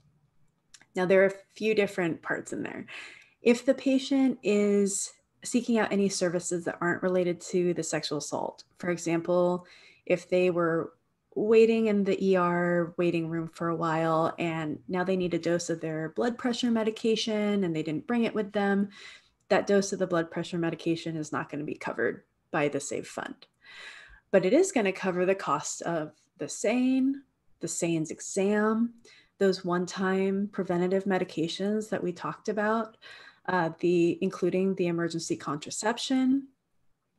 If there are lab tests or x-rays that are related to the sexual assault, those are now covered by the SAVE Fund as well, which is fairly new. That wasn't always the case. But again, what isn't covered are things outside of the visit. So prescriptions or follow-up visits, those things won't be covered. And that's just important for the SANE to talk about with the patient. Again, you don't need to memorize those details. Just be aware that maybe you might have to encourage the patient to speak up if they have questions, just to make sure that they're truly making informed decisions. Now, after the patient fills out that application with the SANE will then get that application to the hospital's billing department, and the billing department takes care of it from there. They send it to the Save Fund coordinator, whose information I'll give you on the next slide, and she processes all that and takes care of it. So anything that is included in the Save Fund reimbursement, which will go, the Save Fund will reimburse the hospital for the services that were covered. And the hospital can't take any remaining charges from those services and pass it on to the patient. So basically, if the hospital is getting reimbursed for anything under the Save Fund, the patient should. Now, any services that aren't covered by the Save Fund, that the hospital may bill the patient for, and we'll talk about that in a second too. Now, mistakes happen. So if a patient receives a bill that they shouldn't, I wish it never happened, but it definitely does. And it can be very stressful for patients. So I want you to know, oh, I forgot that there's an extra slide in here, which is there's a survivor website where they can go for information, has some frequently asked questions, and then the medical providers page has the application form, which the SANE should also have. But if the patient receives a bill that they shouldn't have, or if they just have questions, they can always reach out to Valerie Smith, who is the Save Fund coordinator. And I really cannot speak highly enough about Valerie. She's incredibly patient-centered. She's so friendly and sweet to work with. She really wants to maximize how this can help patients who have experienced a sexual assault. So if there's an accidental bill or questions, I included both of her emails right there. There's one that's specifically for her, and then there's one for the position. So if she ever steps down as the Save Fund coordinator, A, that will be a sad day, but B, I'm sure whatever wonderful person replaces her will continue to use that save@doj.state.or.us address. The other reason that someone might want to contact her is for the last thing that the Save Fund covers, which I didn't mention yet because it's kind of a weird exception, which is that the Save Fund will cover 5 counseling sessions by any licensed mental health provider for the patient. It's something where the patient can see whoever they want as long as they're licensed. But the tricky thing about this is that the hospital technically has up to a year from the date of the visit to send in the Save Fund application to Valerie. And she then turns it around pretty quickly. But the hospitals, some are really fast and some aren't so much. And to get that information on how to get those counseling sessions covered, that's something that Valerie will need to reach out to the patient to just help guide them through that process and give them the information they need. So if the hospital hasn't sent in the form yet, the survivor may be waiting to start their counseling sessions until they hear from Valerie, but maybe Valerie hasn't received that application yet. In that case, Valerie's also asked us to pass on that they're absolutely free to reach out to her, and she will go ahead and help them set up that process before that application arrives. And then she will connect all the dots on the back end once that application is sent in. Again, she's really patient-centered, and she doesn't want someone's mental health follow-up to be delayed because of hospital bureaucracy. So that also, holds for you. Please feel free to reach out to her. Please let survivors know that they're welcome to reach out to her. And just remember, if they were assaulted in a state other than Oregon, there will be a similar parallel process, but it won't be this exact one. Let's talk a little bit about crime victims compensation. This is also managed by the Crime Victims and Survivors Services Division, CVSSD, at the Department of Justice. And to be eligible for crime victims compensation, you do have to report the crime. And so that is important to remember. And so if somebody does not want to report the crime, like Nicole said, they are still eligible for those counseling sessions. And it's, separate from CBC, but at the same time, it's very much linked to that resource. So a lot of you as advocates have probably gone through the certification process to be linked to applying for CBC, which gives you a code that you can help expedite an application for someone you're working with. It does need to be signed by the actual person who, it is often, you can do it a myriad of ways. You can actually apply for it online. You can apply for it on paper with an advocate, and then you can go directly to the DOJ website. So the previous slide had a website link to the SANE fund, and so that same website will get you to there'll be a different page that will be about CBC. So another great resource for applying for CBC is your local district attorney victims assistance program. So either at the victims assistance program or at the community-based program, that's how you can get to the application itself. The application is available in both English and Spanish, so depending on the preferred language of the person who experienced the crime, it can be easier for them to access in their language. CBC is really meant to give a resource after a crime to maximize safety, and so it can be used for like we've already talked about, mental health counseling. It could be medical or hospital expenses. It could even be things like, if the survivor wears glasses and those glasses got broken during the assault, it could pay to replace the glasses or anything like that. Hearing aids, any, dentures or anything like that. And this isn't just for sexual assault, this is for any crime at all. And so if for some crimes it actually can also pay for family members to receive things like counseling. So for example, children who have witnessed domestic violence, or if it's a homicide, the family members of the homicide victim. And so it's a pretty helpful resource. And the survivor needs to spend it, and they have 3 years to spend it, so it can take some time. And there's a pretty, I think the maximum is $47,000. So it can be a lot of money that can support somebody after this crime has occurred. So it's definitely something to share with a survivor. But again, the survivor does need to report the crime to receive access or to get access to CBC.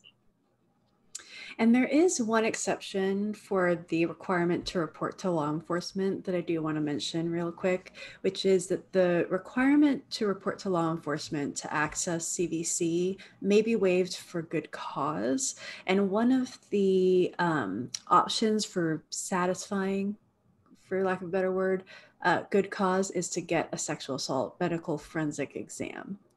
So I think this may be a fairly new development, I'm not sure.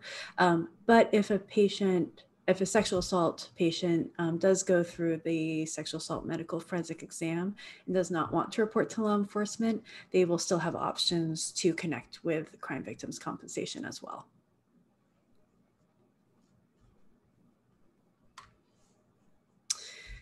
Medication companies are also something that the SANE may connect the patient with in order to help offset some medical fees. So in particular, that HIV preventative medication regimen can be pretty expensive for folks. And because it is a prescription and it's not all given at the time of the exam, typically, that does depend a little bit on the program, it can be prohibitively expensive. So SANEs are trained to access patient assistance programs through these 3 medication companies in order to offset the costs, or rather to cover the costs of HIV preventatives for their patients. So you don't need to know all the details on that again, but I do want you to know that those exist, and that that the SANE should be offering that as an option for patients who may need it. In addition, everyone's health insurance covers different things. So there have been times where I have called a patient's health insurance to ask whether something was covered.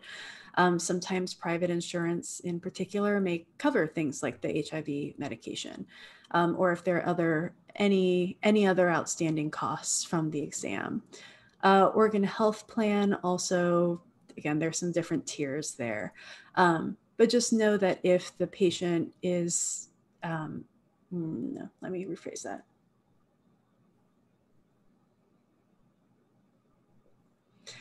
But just know that health insurance may cover some of these costs, even if it doesn't fall under, one of the things that we've already discussed. Now, something to keep in mind is that not all patients will be comfortable having charges on their health insurance, possibly because maybe they have health insurance through a spouse or a parent that they don't want to know about the assault. And I'm going to talk about that in a couple of slides. So just wanted to let you know. But before that, just want to also let you know that hospitals may choose to write off a bill for any of the services that a patient incurred during a visit after sexual assault that wasn't covered elsewhere. It really differs by hospital. So some hospitals will work really hard to make sure that sexual assault patients see absolutely not a single dime on a bill from them. Others will kind of nickel and dime and charge for everything that isn't technically covered elsewhere. That may just be something where the patient needs some support and some help around that. I wish there was like a easy, quick guide to that. Well, I wish it just didn't happen in general. I think sexual assault patients should never see a bill, but no one put me in charge of the world yet. So we're working on it. So just know that may be an area where the patient needs support. But for minors, if they need vaccines, like if there's a possibility of like hepatitis B or C transmission, something like that, or HPV is another vaccine that may protect against some of the risks from a sexual assault. The Vaccines for Children program, which I've given you the website for, is another thing that might be available for folks, and that's through the CDC. So I mentioned that privacy can be an issue sometimes in regards to this. We're going to talk about the insurance piece, but first I just want to circle back to the law enforcement reporting options that we already mentioned and just really reinforce that just like with the medical options, just like with really any of the options we've discussed, the patient has a variety of available paths open to them. Some patients know that they want to report to police and that they want evidence collected in order to help with that investigation. Maybe they've reported before they even come into healthcare and that's already taken care of. Maybe the police were the ones who let them know that they could come to the hospital. I've also seen patients who want to make a report but came into the hospital first, and I, as the SANE, can absolutely help make that report and facilitate that. Ideally, maybe even having an officer come to the hospital while they're there for my exam to minimize just, how many different people they have to go see and how many different places they have to go to. Patients can also report but then not have evidence collected. The investigation may not be as strong, but again, that's something that they should be able to make a choice on. And for some folks, that will be the right choice for them. And then there's also the option not to report, but to have evidence collected anonymously. So this is a patient right, under the law, that patients can come in and have evidence collected just as if they were making a report to law enforcement. But what the SANE will do is they'll preserve the evidence the same as usual. They'll label it inside the same as usual, but then the outside of the kit and the outside of any other evidence bags won't have any identifying information for the patient. Again, no names, no birth dates, no medical record numbers, no social security numbers that shouldn't be on there anyway. And that means that the only thing identifying that evidence is the safe kit number, which is a 6-digit number. And then that number is given to the patient. And if they decide they ever want to come forward and make a report, law enforcement will hold on to that kit for at least 60 years, Again, that's pretty new as of a few years ago through something called Melissa's Law. But all the patient has to do is take that kit number in to the police agency and say, I had a kit collected, I'd like to make a report, and this was the kit number. Now, if they lose that number, they could also request their medical records from the visit, and the SANE is also recording that number in their charting for that exam. So if the patient loses that number, it's not the end of the world. They can still be connected back to it. Just that comes up. Something that's important to mention here is that the only way that evidence gets tested is if the patient is reporting the sexual assault. And that's for a few different reasons. I could wax on about it, but what it comes down to mostly is that the crime lab is run through Oregon State Police. So it just isn't feasible to put those resources towards non-reporting evidence, and also to keep that confidential. And also, the way that identifying assailant DNA works is that you take the DNA that you find, well, the forensic scientists do at least, and then they compare it against the DNA from the patient and the DNA from any other sexual partners that they may have had consensually, prior to the assault. And then once they remove those DNA profiles, they're left with the DNA profile of the assailant. That can only really be done with the cooperation of the patient and possibly, any consensual sexual partners they had. And so there's no way to do that in a responsible way that still preserves the patient's anonymity and desire not to participate in that system. So that can be hard for patients sometimes. Sometimes they want to be able to go through the testing process completely anonymously, and we simply don't have a way to do that right now. But if they have evidence collected anonymously, it will be stored, not opened, not touched, not connected to them in any way, unless they decide to come forward and make a report. And then, of course, there's the option for them not to make a report and not have evidence collected. That's totally fine too. The only other way that law enforcement may get involved is that healthcare providers, including SANEs, or healthcare professionals, I should say, including SANEs, are mandatory reporters under the law. And typically this falls into 3 different categories when it comes to sexual assault patients. Age-related is one of them. So any patient who is under the age of 18, even by a day, or any patient who is 65 and older, even if it's their 65th birthday, under the law, those are considered vulnerable age groups, and the SANE will have to make that report to law enforcement and to DHS as well. So either Child Protective Services or Adult Protective Services. There are also adults who are considered vulnerable due to disability or mental illness, and that would also be a mandatory report, again, to Adult Protective Services or APS and to law enforcement. And that's tough because, like we mentioned, disability, mental illness, both of those range so much. And so it's up to the discretion of the SANE to determine, the SANE in conjunction with the care team, to determine, was this disability or mental illness serious enough to put this patient at a higher vulnerability for the sexual assault? And if the answer is yes, it did put them at higher risk, that healthcare professional is legally obligated to report that to law enforcement and Adult Protective Services. And then the last category is a little different. If a patient comes in with a serious physical injury, like from a deadly, dangerous weapon, and that's all defined in law, but it's still kind of vague, then the injury itself has to be reported to law enforcement. It doesn't have to be reported that it was sustained in the course of a sexual assault, but the injury itself has to be reported to law enforcement. So in any of these 3 cases, law enforcement will have to be notified even if the patient doesn't want them to, which can be tough because, as we know, we really want to prioritize what the patient wants. Patient choice is like our big theme. It's so important. It's one of the keystones of this work. And we also need to follow SANEs need to follow the law of mandatory reports.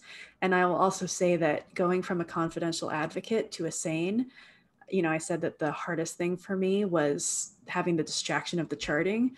Second hardest thing for me was adapting to being a mandatory reporter.